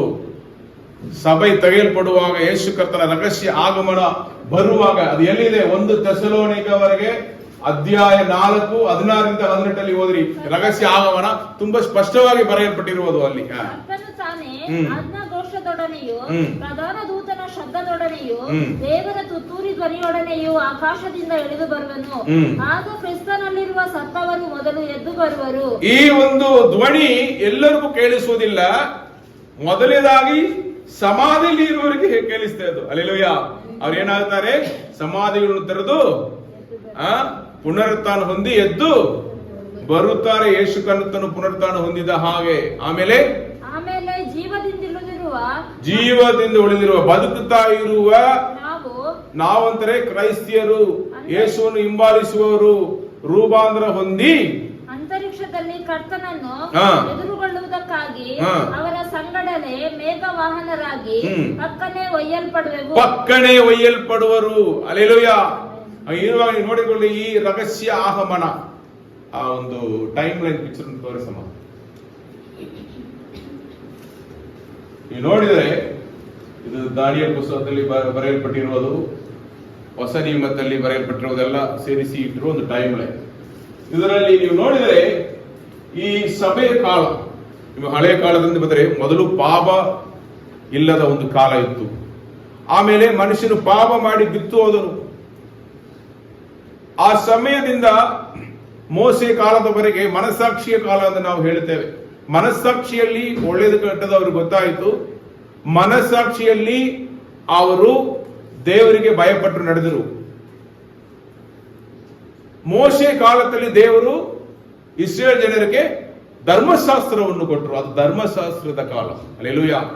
ಧರ್ಮಶಾಸ್ತ್ರದ ಕಾಲ. ಪಾಪ ಮಾಡಿದರೆ ಆಶೀರ್ವಾದ,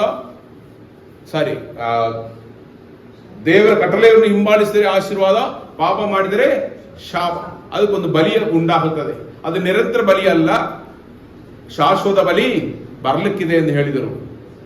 ಅದು ಧರ್ಮಶಾಸ್ತ್ರದ ಕಾಲ.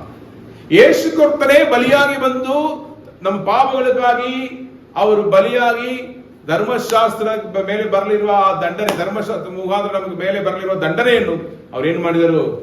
ಪರಿಹಾರ ಮಾಡಿಬಿಟ್ರು.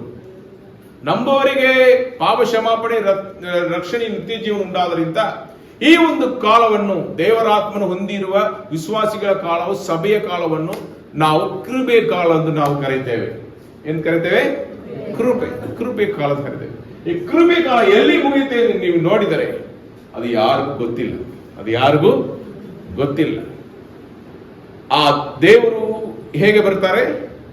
ಯೇಸು ಕರ್ತನು ಕಳ್ಳನು ಹಾಗೆ.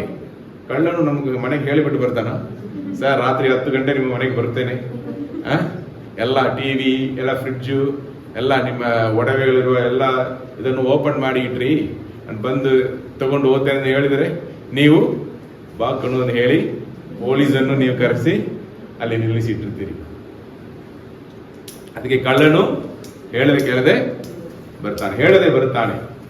ಅದೇ ರೀತಿಯಲ್ಲಿ ಯೇಸು ಕರ್ತನ ರಹಸ್ಯ ಆಗಮನ, ಸಭೆಗಾಗಿ ದೇವರಿಟ್ಟಿರುವ ಆ ರಹಸ್ಯ ಆಗಮನ ಯಾವುದು ದಿವಸದಲ್ಲಿ ನಡೀತೋ ಯಾರಿಗೂ ಗೊತ್ತಿಲ್ಲ. ಇವತ್ತು ರಾತ್ರಿಯಲ್ಲಿ ಕೂಡ ಯೇಸು ಕರ್ತನು ಬರೋದಕ್ಕೆ ಸಾಧ್ಯತೆಗಳು ಉಂಟು. ಈ ಸಭೆ ಒಯ್ಯಲ್ಪಡುವುದನ್ನು ನಾವು ಈ ಲೋಕದಲ್ಲಿ ಈ ಒಂದು ರಾಪ್ಚರ್ ನಡೆದ ನಂತರ ಸಭೆ ಒಯ್ಯಲ್ಪಟ್ಟ ಮೇಲೆ ಈ ಲೋಕದ ಮೇಲೆ ಉಪದ್ರವ ಕಾಲ ಪ್ರಾರಂಭವಾಗುತ್ತದೆ. ಸಭೆಯಲ್ಲಿ 2 ತರ ಸಭೆಗಳು, ಒಂದು ಒಯ್ಯಲ್ಪಟ್ಟ ಸಭೆ, ಇನ್ನೊಂದು ತಳ್ಳಲ್ಪಟ್ಟ ಸಭೆ. ವಿಶ್ವಾಸಿಗಳಾಗಿ ಸಭೆಗೆ ಬರುವವರು, ಆದರೂ ದೇವರಿಗೆ ಅವಿಧೇಯರಾಗಿ ಇದ್ದವರೇ ತಳ್ಳಲ್ಪಡುತ್ತಾರೆ.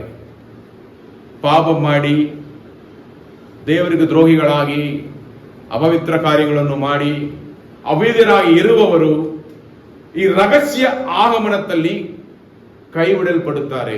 ದೇವರವರನ್ನು ಕರ್ಕೊಂಡು ಹೋಗೋದಕ್ಕಾಗಲ್ಲ.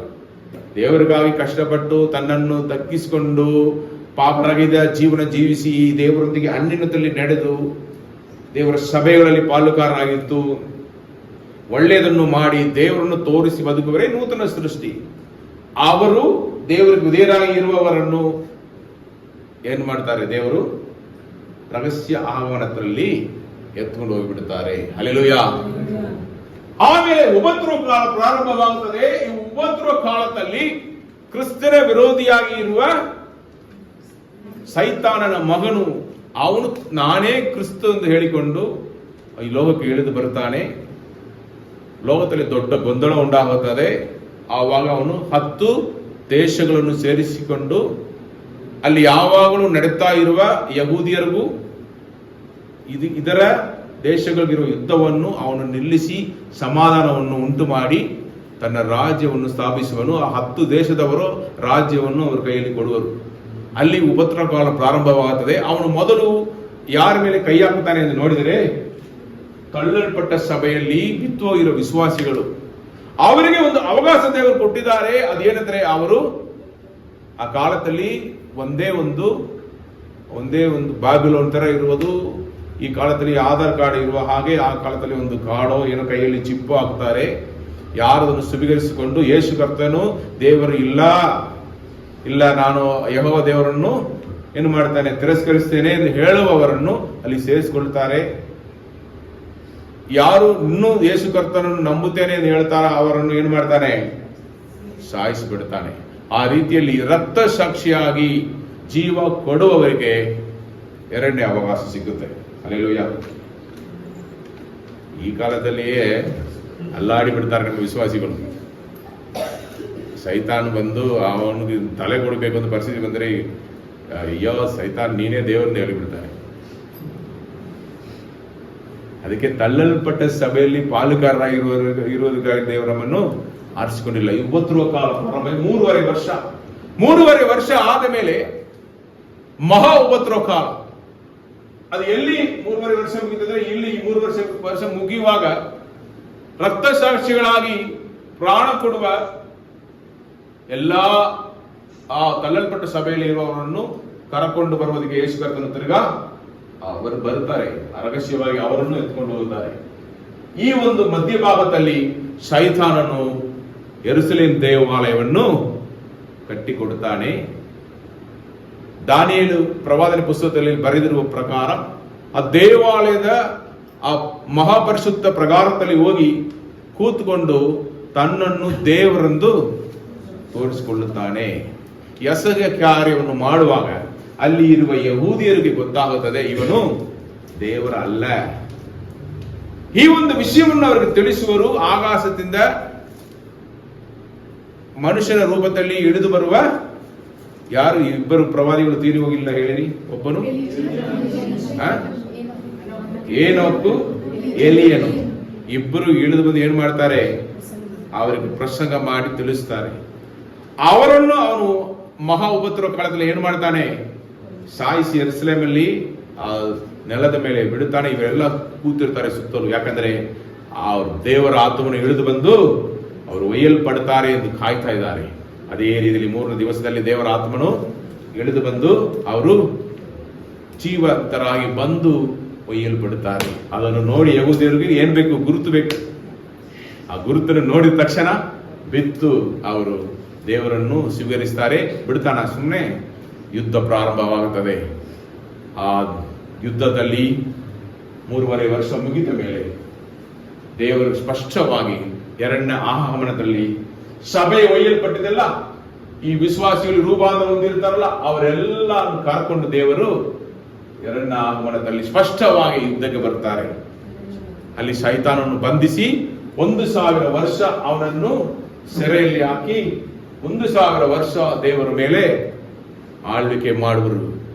ಯೆರೂಸಲೇಮಲ್ಲಿ ತನ್ನ ರಾಜ್ಯವನ್ನು ಸ್ಥಾಪಿಸಿ. ಅರ್ಥವಾಯ್ತಾ? ಆಮೇಲೆ ನೀವು ನೋಡಿದ್ರೆ ಒಂದೊಂದು ಕಾಲದಲ್ಲಿ ಒಂದೊಂದು ಜನಾಂಗದವರು ಹಳೆಯ ನಿಯಮದಲ್ಲಿ ರಕ್ಷಣೆ ಹೊಂದಿದವರು ಇದ್ದಾರೆ, ಸಭೆಯಲ್ಲಿ ರಕ್ಷಣೆ ಹೊಂದಿದವರು ಇದ್ದಾರೆ, ತಳ್ಳಲ್ಪಟ್ಟ ಸಭೆಯಲ್ಲಿ ರಕ್ಷಣೆ ಹೊಂದಿದ್ದು ಬರ್ತಾರೆ. ಯಹೂದಿಯರಿಗೆ ರಕ್ಷಣೆ. ಆಮೇಲೆ ಲಾಸ್ಟ್ ಆಗಿ ನೀವು ಮನೆಯಲ್ಲಿ ಬಡೆ ಎಣ್ಣೆಯಲ್ಲಿ ಹಾಕಿ ನೀವು ಬೋಂಡ ಗಂಡೆಲ್ಲ ರೆಡಿ ಮಾಡಿದರೆ ಲಾಸ್ಟ್ ಅಲ್ಲಿ ಸ್ವಲ್ಪ ಮಾವು ಉಳಿದಿರುತ್ತೆ. ಅಲ್ಲಿ ನೀವು ಏನು ಮಾಡಿದ್ರಿ? ರೌಂಡ್ ಆಗಿ ಬರೋವೆ, ಸಪ್ಪೆ ಸಪ್ಪೆಯಾಗಿ ಬರುತ್ತೆ. ಹೆಂಗೆ ಹಾಕಿ ಅದೊಂದು ಸೈಜಲ್ಲಿ ಬರುತ್ತೆ. ಹೆಂಗೆ ಅದನ್ನು ಬಿಡುವುದಿಲ್ಲ. ಆದ್ರೆ ದೇವರು ಕೃಪಾಪೂರ್ಣನು, ಪೂರ್ಣ ಕೃಪೆ ಉಳ್ಳ ದೇವರು. ಆದ್ರಿಂದ ಒಂದು ಸಾರಿ ಸ್ಪಷ್ಟವಾಗಿ ತನ್ನನ್ನು ತೋರಿಸಿ ಅವರು ಜನರಿಗೆ ರಕ್ಷಣೆಯನ್ನು ನೀಡುತ್ತಾರೆ. ಅವರನ್ನು ಮುಖಾಮುಖಿ ನೋಡುತ್ತಾರೆ ಜನರು. ಆದರೂ ಅದರಲ್ಲಿ ಕೊನೆಯಾಗಿ ರಷ್ಯಾ ಇತರ ದೇಶಗಳು, ಕಮ್ಯುನಿಸ್ಟ್ ದೇಶಗಳು ಕೂಡಿಕೊಂಡು ದೇವರಿಗೆ ವಿರೋಧವಾಗಿ ಯುದ್ಧಕ್ಕೆ ಬರುತ್ತಾರೆ. ಸೈತಾನಿಗೆ ಬಿಡುಗಡೆ ಉಂಟಾಗುತ್ತದೆ. ಅವನು ತಿರುಗ ಬಂದು ಅವರೆಲ್ಲವನ್ನು ಅವನೇನ್ ಮಾಡ್ತಾನೆ? ಅವ್ರು ಕರ್ಕೊಂಡು ದೇವರಿಗೆ ವಿರೋಧವಾಗಿ ಲಾಸ್ಟ್ ಯುದ್ಧಕ್ಕೆ ಬರುತ್ತಾನೆ.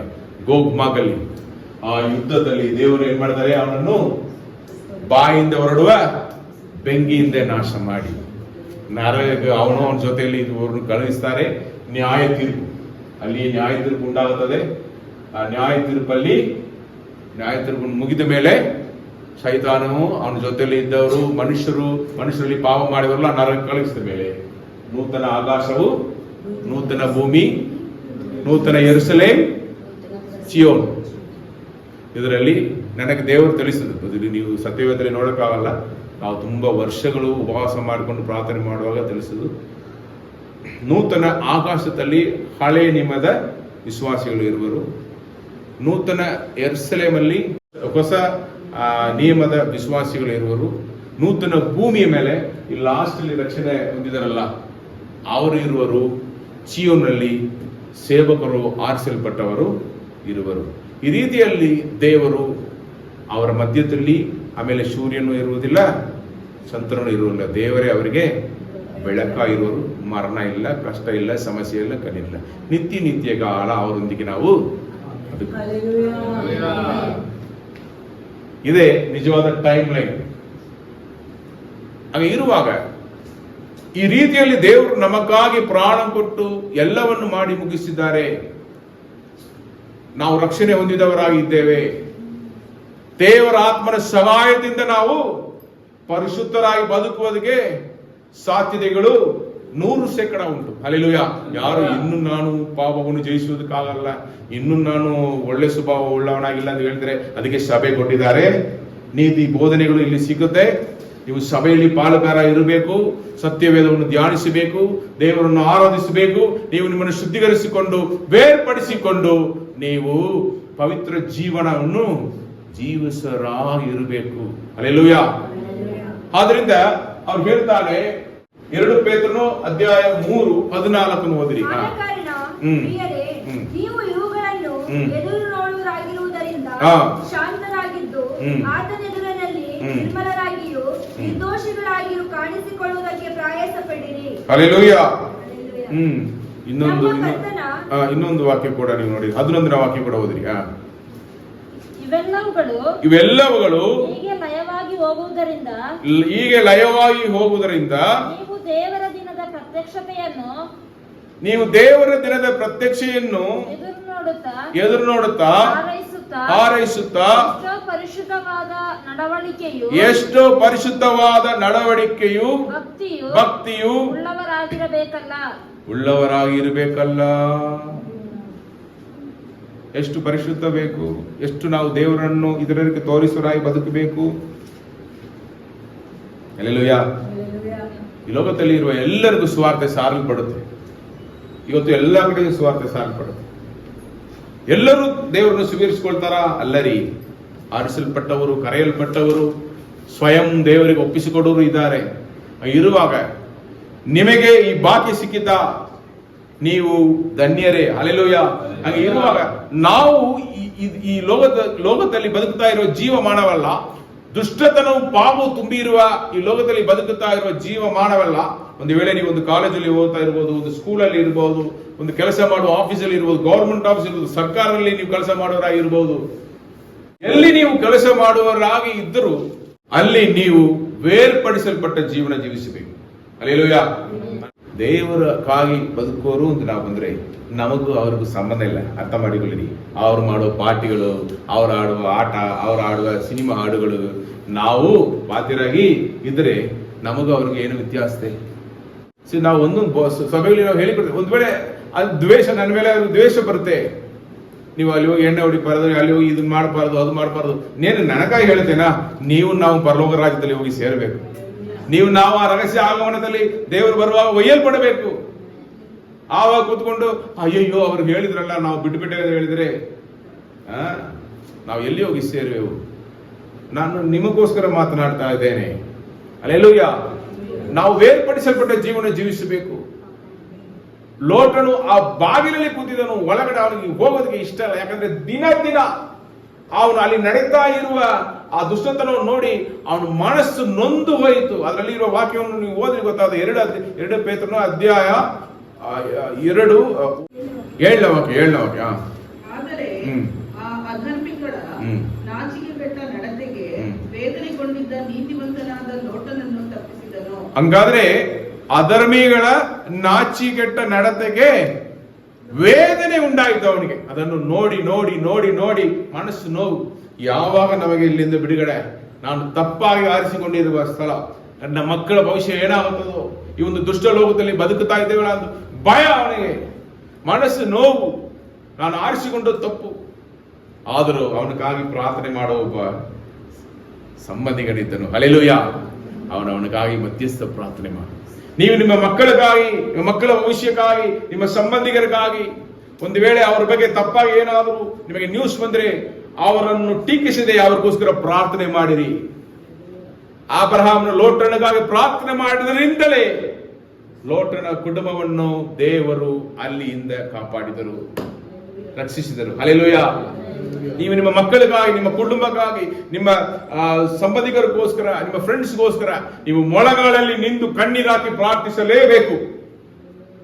ನಿಮಗೆ ಅವರ ಮೇಲೆ ಪ್ರೀತಿ ಇದ್ದರೆ ಮಾಡಿರಿ. ನೀವು ಬೇರ್ಪಡಿಸಲ್ಪಟ್ಟ ಜೀವನ ಜೀವಿಸಬೇಕು. ನಮ್ಮಲ್ಲಿ ಪರಿಶುದ್ಧತೆ, ನಮ್ಮಲ್ಲಿ ದೇವರ ಪ್ರೀತಿ, ನಮ್ಮಲ್ಲಿ ದೇವರ ಸ್ವಭಾವಗಳು, ಆ ಪವಿತ್ರಾತ್ಮನ ಫಲಗಳು ಹಲ್ಲೆಲೂಯ ಖಂಡಿತವಾಗಿ ಇರಲೇಬೇಕು. ಆ ಸ್ವಭಾವಗಳಲ್ಲಿ, ದೇವರ ಸ್ವಭಾವಗಳಲ್ಲಿ ನಾವು ಬದುಕುವರಾಗಿರಬೇಕು. ಹಾಗೆ ಇದ್ದರೆ ದೇವರ ರಹಸ್ಯ ಆಗಮನದಲ್ಲಿ ನಾವು ಒಯ್ಯಲ್ಪಡಬೇಕು. ಅದೇ ಇವತ್ತು ಯೇಸು ಕರ್ತನು ರಾತ್ರಿಯಲ್ಲಿ ನಮ್ಮನ್ನು ಕರೆದುಕೊಳ್ಳೋದಕ್ಕೆ ಬಂದರೆ ನಾವು ಸಿದ್ಧರಾಗಿ ಇರುತ್ತೇವಾ? ಈ ಪ್ರಶ್ನೆಯನ್ನು ನೀವು ರಾತ್ರಿ ಮಲಗೋದಕ್ಕೆ ಮುಂಚೆ ನೀವು ನಿಮಗೆ ಕೇಳಬೇಕು. ಒಂದು ವೇಳೆ ನಿಮ್ಮಲ್ಲಿ ಪಾಪ ಇದ್ದರೆ ಅಲ್ಲಿ ಅರಿಕೆ ಮಾಡಿ ಬಿಟ್ಟು ಮಲಗಿರಿ. ಯಾಕಂದ್ರೆ ನೀವು ನಿದ್ರೆ ಮಾಡ್ತಾ ಇರುವಾಗ ಯೇಸು ಕರ್ತನು ಆಗಮನ, ರಹಸ್ಯ ಆಗಮನ ಬಂದ್ರೆ ಅಲ್ಲಿ ನೀವು ಪಾಪರಿಕೆ ಮಾಡಿ ದೇವರಕ್ಕಾಗಿ ನೀವು ಒಪ್ಪಿಸಿಕೊಟ್ಟು ಮಲಗಿದರೆ ಒಯ್ಯಲ್ಪಡುವಿರಿ. We have to check every night.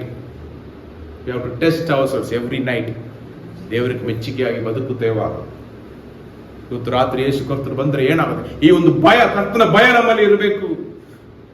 ಒಂದು ವೇಳೆ ಅದು ಇಲ್ಲ ಅಂದ್ರೆ ನೀವು ಪ್ರಾಪಂಚಿಕ ಜನರೇ, ಈ ಲೋಕದಲ್ಲಿ ಬದುಕುತ್ತಾ ಇರುವ ಸಾಮಾನ್ಯ ಜನರು ನೀವು ಒಂದೇ. ಅವರು ಕೈ ಬಿಡಲ್ಪಡುತ್ತಾರೆ. ಚರ್ಚ್ಗೆ ಹೋಗಿ ಕಾಣಿಕೆ ಕೊಟ್ಟು ಸಭೆಯಲ್ಲಿ ಪಾಲುಗಾರರಾಗಿದ್ದ ನಾವು ಕೈ ಬಿಡಲ್ಪಡಬೇಕು. ಆದ್ದರಿಂದ ಈ ಕಾಲ ಭಯಂಕರ ದುಷ್ಟತನ ತುಂಬಿದೆ. ಒಬ್ಬನು ಒಳ್ಳೆಯ ಸತ್ಯ ಬೋಧನೆಯನ್ನು ಮಾಡಿದವನು ಪಬ್ಲಿಕ್ ಆಗಿ, ನೀವು ಹೇಳ್ತೇವೆ ಈ ಲೋಕದಲ್ಲಿಯೇ ದೊಡ್ಡ ಅಧಿಕಾರವುಳ್ಳ ರಾಜ್ಯ ಎಂದು ಹೇಳ್ತಾರೆ, ಆ ದೇಶ ಎಂದು ಹೇಳ್ತಾರೆ. ಆ ದೇಶದಲ್ಲಿಯೇ ಒಬ್ಬ ಬೋಧಕರನ್ನು ಪಟ್ಟಂದೇ ಶೂಟ್ ಮಾಡಿಬಿಟ್ರು. ಆ ಪ್ರೆಸಿಡೆಂಟ್ಗೆ ಭಯ ಬಂದಿರಬೇಕು. ಒಂದು ಸಾಮಾನ್ಯವಾದ ಒಂದು, is not A terrorist, Young man. ಅವನಿಗೆ ಅವನು ಹೇಳಿದ ಮಾತು ಇಷ್ಟ ಇಲ್ಲ. ನಾನು ಪಾಪದಲ್ಲಿ ಇದ್ದೇನೆ, ನಮಗೆ ವಿರೋಧವಾಗಿ ಮಾತನಾಡ್ತಾನೆ, ಇವನನ್ನು ಮಾತಾಡೋದು ಬಿಡಬಾರ್ದು. ಯಾಕಂದ್ರೆ ಇವರು ಎಲ್ಲಾ ಕಾಲೇಜ್ ಸ್ಕೂಲಲ್ಲಿ ಹೋಗಿ ಅಲ್ಲಿ ನಡೀತಾ ಇರುವ ಪಾಪಗಳನ್ನು ಅವ್ರು ಖಂಡಿಸಿ ಮಾತಾಡ್ತಾ ಇದ್ದದರಿಂದ ಇವನಿಗೆ ಕೋಪ ಬಂದಿತ್ತು. ಅವನು SMS ಅಲ್ಲಿ ಅವನು ಪ್ರೀತಿಸ್ತಾ ಇರುವ ಒಬ್ಬನೊಬ್ಬಳು ಅವಳಿಗೆ ಅವನು ಕಳುಹಿಸಿದ್ದಾನೆ ಮೆಸೇಜ್. ಈ ರೀತಿಯಲ್ಲಿ ಮಾಡಿದರಿಂದ ನಾನು ಅವನನ್ನು ಸಾಯಿಸಬೇಕಾದ ನಿರ್ಬಂಧದಲ್ಲಿ ಇದ್ದೇನೆ, ಕಟ್ಟಾಯದಲ್ಲಿ ಇದ್ದೇನೆ, ಮಾಡುತ್ತೇನೆ ಎಂದು ಹೇಳಿದ. ನೋಡಿರಿ, ನಮ್ಮ ಜೀವನ ಯಾವುದು ಕಡೆ ಹೋಗ್ತಾ ಇದೆ.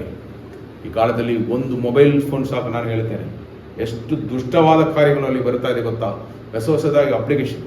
ರಾತ್ರಿಯಲ್ಲಿ ನೀವು ಒಪ್ಪಂಡಿಗರಾಗಿದ್ದೀರಾ, ಯಾರ ಜೊತೆಯಲ್ಲಿ ಮಾತಾಡಬೇಕಂತ ಬಯಸ್ತೀರಾ, ನಿಮಗೆ ನಿದ್ರೆ ಬರ್ತಾ ಇಲ್ವಾ? ಇದು ಒಂದು ಆ್ಯಪ್ ಕೆಳಗಡೆ, ಇದರಲ್ಲಿ ಬನ್ನಿ, ಇದರಲ್ಲಿ ಜಾಯಿನ್ ಆಗಿ, ನಿಮಗೋಸ್ಕರ ಅರ್ಧ ಗಂಟೆ ಕೊಡ್ತೇನೆ. ನಾಚಿ ಕೆಟ್ಟತನ. ಇನ್ಸ್ಟಾಗ್ರಾಮ್ ಸೇಫ್, ಫೇಸ್ಬುಕ್ ಸೇಫ್, ಎಲ್ಲದಲ್ಲಿ ಆ ಒಂದು 18+ ಇದ್ದೇ ಇರುತ್ತೆ. ಅದಕ್ಕೆ ರೆಸ್ಟ್ರಿಕ್ಟ್ ಮಾಡಲಿಲ್ಲ, ಗೂಗಲಲ್ಲಿ ರೆಸ್ಟ್ರಿಕ್ಷನ್ ಮಾಡಲಿಲ್ಲ. ಹೇಳ್ತಾರೆ ಅದು ಮುಚ್ಚಿಬಿಟ್ಟೆ. ನೀವು 18+ ಕೊಟ್ಟರೆ ಎಲ್ಲಿ ಬೇಕಾದರೂ ಹೋಗ್ಬೋದು.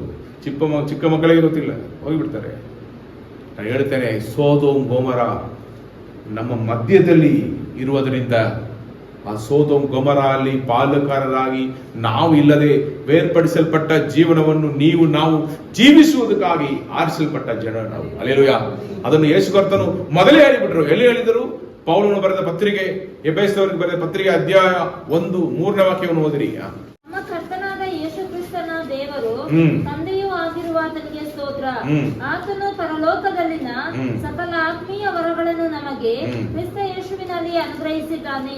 ಹೇಗೆಂದರೆ ನಾವು ಪ್ರೀತಿಯಲ್ಲಿ ನಡೆದು ಆತನ ಸನ್ನಿಧಿಯಲ್ಲಿ ಪರಿಶುದ್ಧರು ದೋಷ ಇಲ್ಲದವರು ಆಗಿರಬೇಕೆಂದು ನಮ್ಮನ್ನು ಜಗದುತ್ಪತ್ತಿಗೆ ಮುಂಚೆ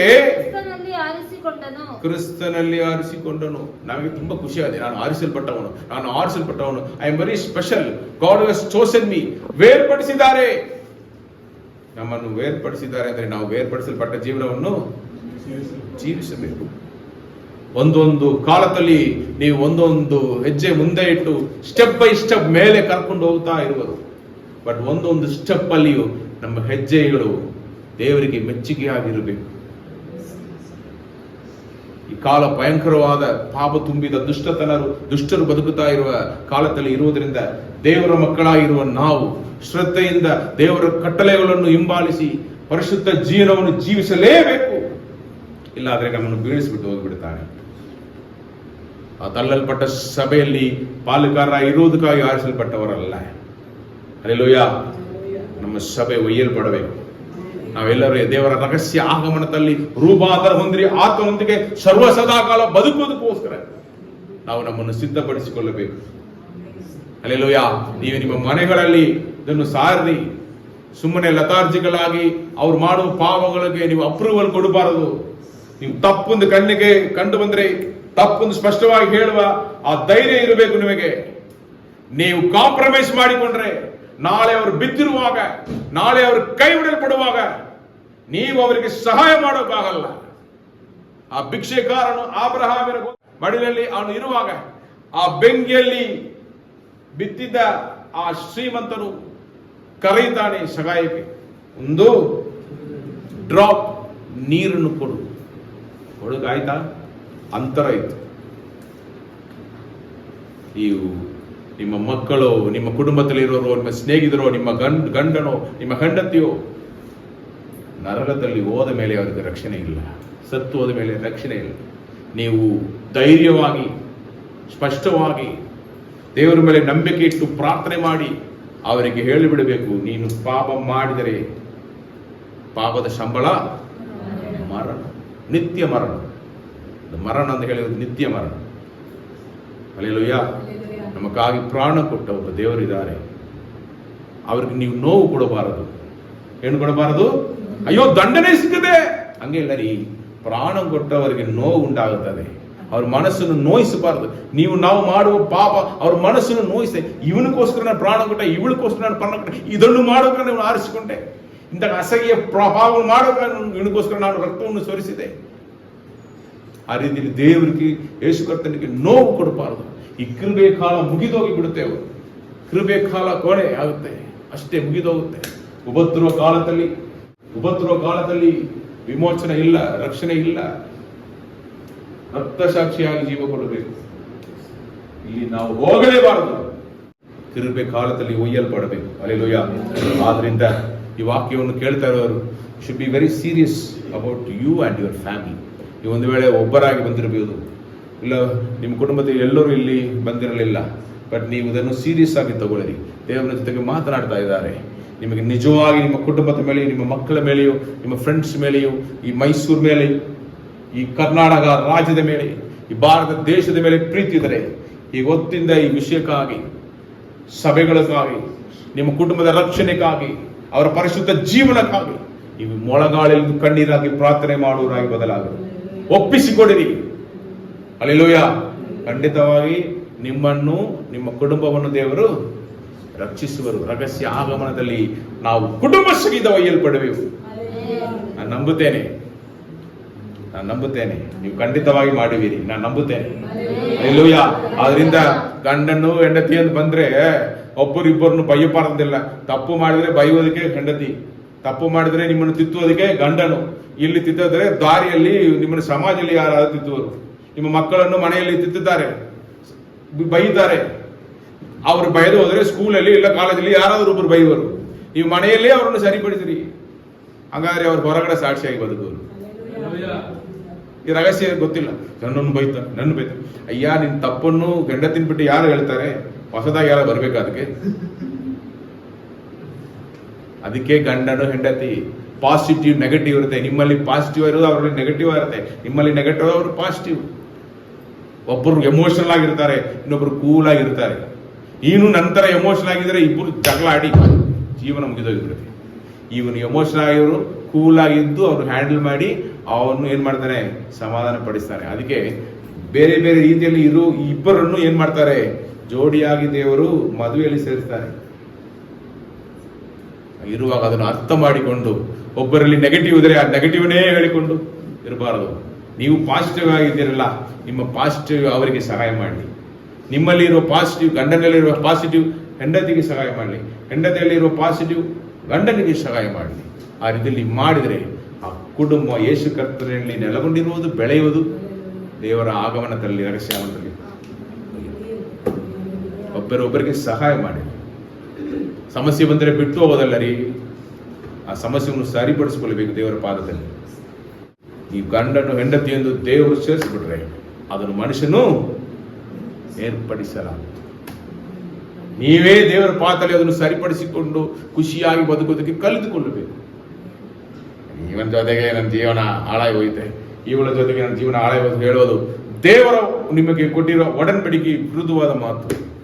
ದೇವರು ನಿಮ್ಮನ್ನು ಆರಿಸಿಕೊಂಡಿರೋದು ತಪ್ಪೊಂದು ನೀವೇ ಹೇಳುತ್ತೀರಿ. ದೇವರ ಉದ್ದೇಶಗಳನ್ನು ತಪ್ಪೊಂದು ಯಾರು ತಪ್ಪುರಿಸೋದಕ್ಕೆ ಧೈರ್ಯ ಇದೆ ಹೇಳಿ? ನಿಮ್ಗಿದೆಯಾ? ಹಾಗಾದ್ರೆ ನಿಮ್ಮ ಗಂಡನು ನಿಮ್ಮ ಜವಾಬ್ದಾರಿ, ನಿಮ್ಮ ಹೆಂಡತಿ ನಿಮ್ಮ ಜವಾಬ್ದಾರಿ. ನೀವು ಮೊಳಗಾಳಿನಿಂದ ಪ್ರಾರ್ಥನೆ ಮಾಡಿ ಪ್ರೀತಿ ತೋರಿಸಿ ನೀವು ನಿಮ್ಮ ಜವಾಬ್ದಾರಿಯನ್ನು ಮಾಡಬೇಕು. ಅವ್ರನ್ನು ಸರಿಪಡಿಸೋದು ಅದು ನಿಮ್ಮ ಕೈಯಲ್ಲಿ ಇದೆ. ಯಾರಾದ್ರೂ ಮೂರನೇ ಮನುಷ್ಯನ ಬಂದು ಸರಿಪಡಿಸಬಾರದು. ಅರ್ಥ ಆಯ್ತಾ? ನಿಮ್ಮ ಕೊರತೆಗಳು, ನಿಮ್ಮ ಹೆಂಡತಿ ಕೊರತೆಗಳಿದ್ರೆ ಊರಿಗೆ ತಿಳಿಸುವುದು, ಗಂಡನಿಗೆ ಕೊರತೆ ಇದ್ರೆ ಊರಿಗೆ ತಿಳಿಸುವುದು. ಅವನ ಹಂಗೇನೆ, ಅವಳ ಹಂಗೇನೆ. ನೀವು ಟೆಲಿವಿಷನ್ ಹಾಕಿ ಹೇಳ್ತೀರಿ, ನಿಮ್ಮ ಕುಟುಂಬ ಎಲ್ಲ ಸಮಾಚಾರಗಳು ಊರಿಗೆ ಗೊತ್ತಾಗುತ್ತೆ. ಅವರೇ ಹೇಳ್ತಾರೆ ಅವ್ರು ಹಂಗೇನೆ ಹೇಳ್ತಾರೆ. ದಯಮಾಡಿ ದೇವರ ಪಾದದಲ್ಲಿ ಹೋಗಿ ಆ ಸಮಸ್ಯೆಯನ್ನು ತಿಳಿಸಿ ಸರಿಪಡಿಸಿಕೊಳ್ಳಿರಿ. ಹಲ್ಲೆಲೂಯಾ. ಒಂದು ವೇಳೆ ಸಭೆ ಪಾಲಕರು ಗೊತ್ತಿರೋ ಅಂತ ಹೇಳೋದು ತಪ್ಪಿಲ್ಲ. ಯಾಕಂದ್ರೆ ನಾವು ಸಹೋದರ ಸಹೋದರಿ, ನಿಮ್ಮ ವಿಷಯಗಳನ್ನು ನಾವು ಇನ್ನೊಬ್ಬರಿಗೆ ತಿಳಿಸುವುದಿಲ್ಲ. ಇರುವಾಗ ನೀವು ಸರಿಪಡಿಸಿಕೊಂಡು ಬದುಕಿರಿ. ಅದು ನಿಮ್ಮ ಕುಟುಂಬ ಜೀವನವನ್ನು ಏನು ಮಾಡುತ್ತದೆ? ಸುರಕ್ಷಿತವಾಗಿ ಇಟ್ಟಿರುವ ಕ್ರಿಸ್ತರಲ್ಲಿ.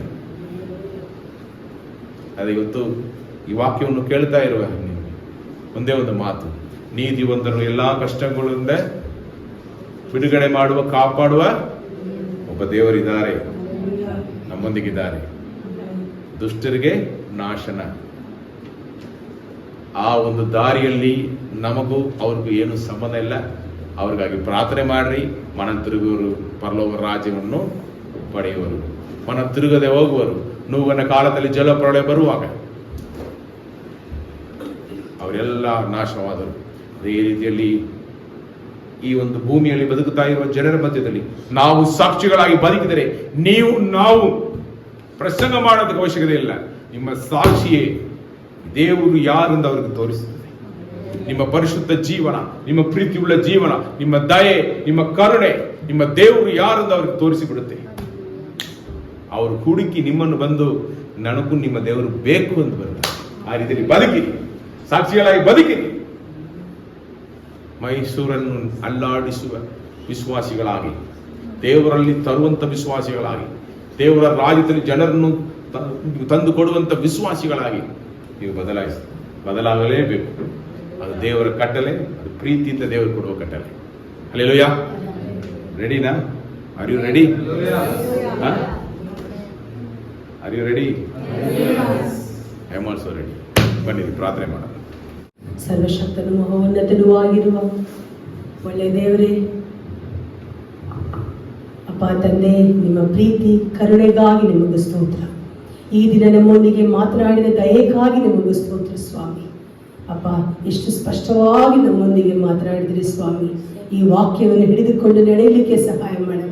ಈ ಕೃಪೆ ಕಾಲದಲ್ಲಿ ಸ್ವಾಮಿ ನಮಗೆ ಕೊಡಲ್ಪಟ್ಟಿದ್ದ ಈ ಅವಕಾಶದಲ್ಲಿ ಸ್ವಾಮಿ ನಮ್ಮನ್ನು ಸರಿಪಡಿಸಿಕೊಂಡು ಎಲ್ಲೆಲ್ಲ ತಿದ್ದಿ ಸರಿಪಡಿಸಬೇಕು ಅಲ್ಲೆಲ್ಲ ಸರಿಪಡಿಸಿಕೊಂಡು ಈ ಸತ್ಯ ವಾಕ್ಯಕ್ಕೆ ಅನುಸಾರವಾಗಿ ನಡೆದು ನಿಮಗೆ ಮೆಚ್ಚುಗೆಯಾಗಿ ನಡೆದು ನಿಮಗೆ ವಿಧೇಯರಾಗಿ ನಡೆದು ಸ್ವಾಮಿ, ನಾವಪ್ಪ ಯಾರೆಲ್ಲ ನಮ್ಮ ಕುಟುಂಬದಲ್ಲಿ ಇನ್ನೂ ರಕ್ಷಣೆ ಹೊಂದಲಿಲ್ವೋ, ರಕ್ಷಣೆ ಹೊಂದಿದ ಮೇಲೂ ದೇವರಾಗಿರುವ ನಿಮ್ಮ ದಾರಿಗಳಲ್ಲಿ ಯಾರು ನಡೆಯುತ್ತಾ ಇಲ್ವೋ, ವಾಕ್ಯವನ್ನು ಯಾರು ಹಿಂಬಾಲಿಸ್ತಾ ಇಲ್ವೋ ಅವ್ರ ಮೇಲೆ ದ್ವೇಷವನ್ನು ತೋರಿಸದೆ ಅವ್ರಿಗೋಸ್ಕರ ಪ್ರಾರ್ಥನೆ ಮಾಡಿ, ಕುಟುಂಬದಲ್ಲಿ ಇರುವ ಅಪ್ಪ ಸ್ವಾಮಿ ಹೆಂಡತಿ ಗಂಡರು ಒಬ್ಬೊಬ್ಬರಿಗೋಸ್ಕರ ಪ್ರಾರ್ಥನೆ ಮಾಡಿ ಪ್ರೀತಿಯನ್ನು ಹಂಚಿಕೊಂಡು ಒಬ್ಬರನ್ನೊಬ್ಬರು ಸರಿದಾರಿಯಲ್ಲಿ ನಡೆಸಿ ನಿಮಗೆ ಮೆಚ್ಚುಗೆಯಾಗಿರುವ ಕುಟುಂಬವಾಗಿ ಒಬ್ಬೊಬ್ಬ ಕುಟುಂಬ ನಡೆಯಲಿಕ್ಕೆ ದೇವರು ಸಹಾಯ ಮಾಡಪ್ಪ.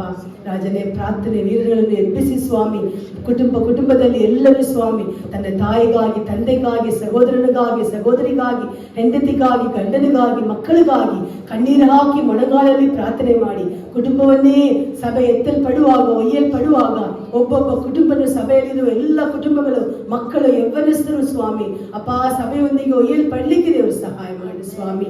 ಯಾರು ಬಿಟ್ಟು ಹೋಗಬಾರದು ಸ್ವಾಮಿ. ಕೃಪೆ ಕಾಲದಲ್ಲಿ ನಮ್ಮನ್ನು ಸರಿಪಡಿಸಿಕೊಂಡು ನಿಮಗೆ ಮೆಚ್ಚುಗೆಯಾಗಿ ನಡೆಯಲಿಕ್ಕೆ ಒಬ್ಬೊಬ್ಬರಿಗೂ ಸಹಾಯ ಮಾಡಿ ಸ್ವಾಮಿ. ಈ ದಿನ ಅಪ್ಪ ಬಹುಮೂಲ್ಯವಾಗಿರುವ ನಿಮ್ಮ ವಾಕ್ಯವನ್ನು ನಾವು ಕೇಳಿದ್ದೇವೆ. ಬರೀ ಕೇಳೋರಾಗಿಲ್ಲದೆ ಸ್ವಾಮಿ ಅದರ ಪ್ರಕಾರ ನಡೆದು ನಿಮ್ಮ ರಾಜ್ಯದಲ್ಲಿ ಸೇರುವ ಮಕ್ಕಳಾಗಿ ಬದುಕಲಿಕ್ಕೆ ನಮಗೆ ಸಹಾಯ ಮಾಡಪ್ಪ. ನೀವು ಹಂಗೆ ಮಾಡಲಿಕ್ಕೆ ಶಕ್ತನಾಗಿರುವುದಕ್ಕಾಗಿ ಸ್ತೋತ್ರ. ಒಪ್ಪಿಸಿಕೊಟ್ಟಿರುವ ಪ್ರತಿಯೊಬ್ಬರನ್ನು ಅಪ್ಪ ರಾಜನೇ ಪಾಪರಹಿತ ಜೀವನ ಮಾಡಿ ನಿಮಗೆ ಸಾಕ್ಷಿಯಾಗಿ ನಿಂತು ನಿತ್ಯ ಜೀವನದಲ್ಲಿ ಅಪ್ಪ ಸದಾಕಾಲ ನಿಮ್ಮೊಂದಿಗೆ ಆಳ್ವಿಕೆ ಮಾಡುವ ಮಕ್ಕಳಾಗಿ ನಮ್ಮನ್ನು ನಿಲ್ಲಿಸಬೇಕಾಗಿ ಒಪ್ಪಿಸಿಕೊಳ್ಳುತ್ತೇನೆ. ಹಾಗೆ ಮಾಡಲಿಕ್ಕೆ ಶಕ್ತನೂ ಸರ್ವಶಕ್ತನೂ ಆಗಿರುವ ನಜರೇಯನಾದ ಯೇಸು ಸ್ವಾಮಿ ನಾಮದಲ್ಲಿ ನಮ್ಮ ಪ್ರಾರ್ಥನೆಯನ್ನು ಅತಿ ದೀನತೆಯಿಂದ ಪೂರ್ಣ ನಂಬಿಕೆಯಿಂದ ಒಪ್ಪಿಸಿಕೊಂಡು ಬೇಡುತ್ತೇವೆ, ಜೀವವುಳ್ಳ ತಂದೆ. ತಂದೆಯಾದ ದೇವರ ಪ್ರೀತಿಯು, ಕರ್ತನಾದ ಯೇಸು ಕ್ರಿಸ್ತನ ಕೃಪೆಯು, ದೇವರಾತ್ಮನ ಅನ್ಯೋನ್ಯತೆ, ಸಮಾಧಾನ, ಸಂತೋಷ ಆದರೂ ಬರುವ ತನಕ ನಮ್ಮಲ್ಲಿಯೂ ಸಭೆಯಲ್ಲಿ ನಮ್ಮ ಕುಟುಂಬಗಳಲ್ಲಿಯೂ ನೆಲೆಗೊಂಡಿರಲಿ. ಆಮೆನ್.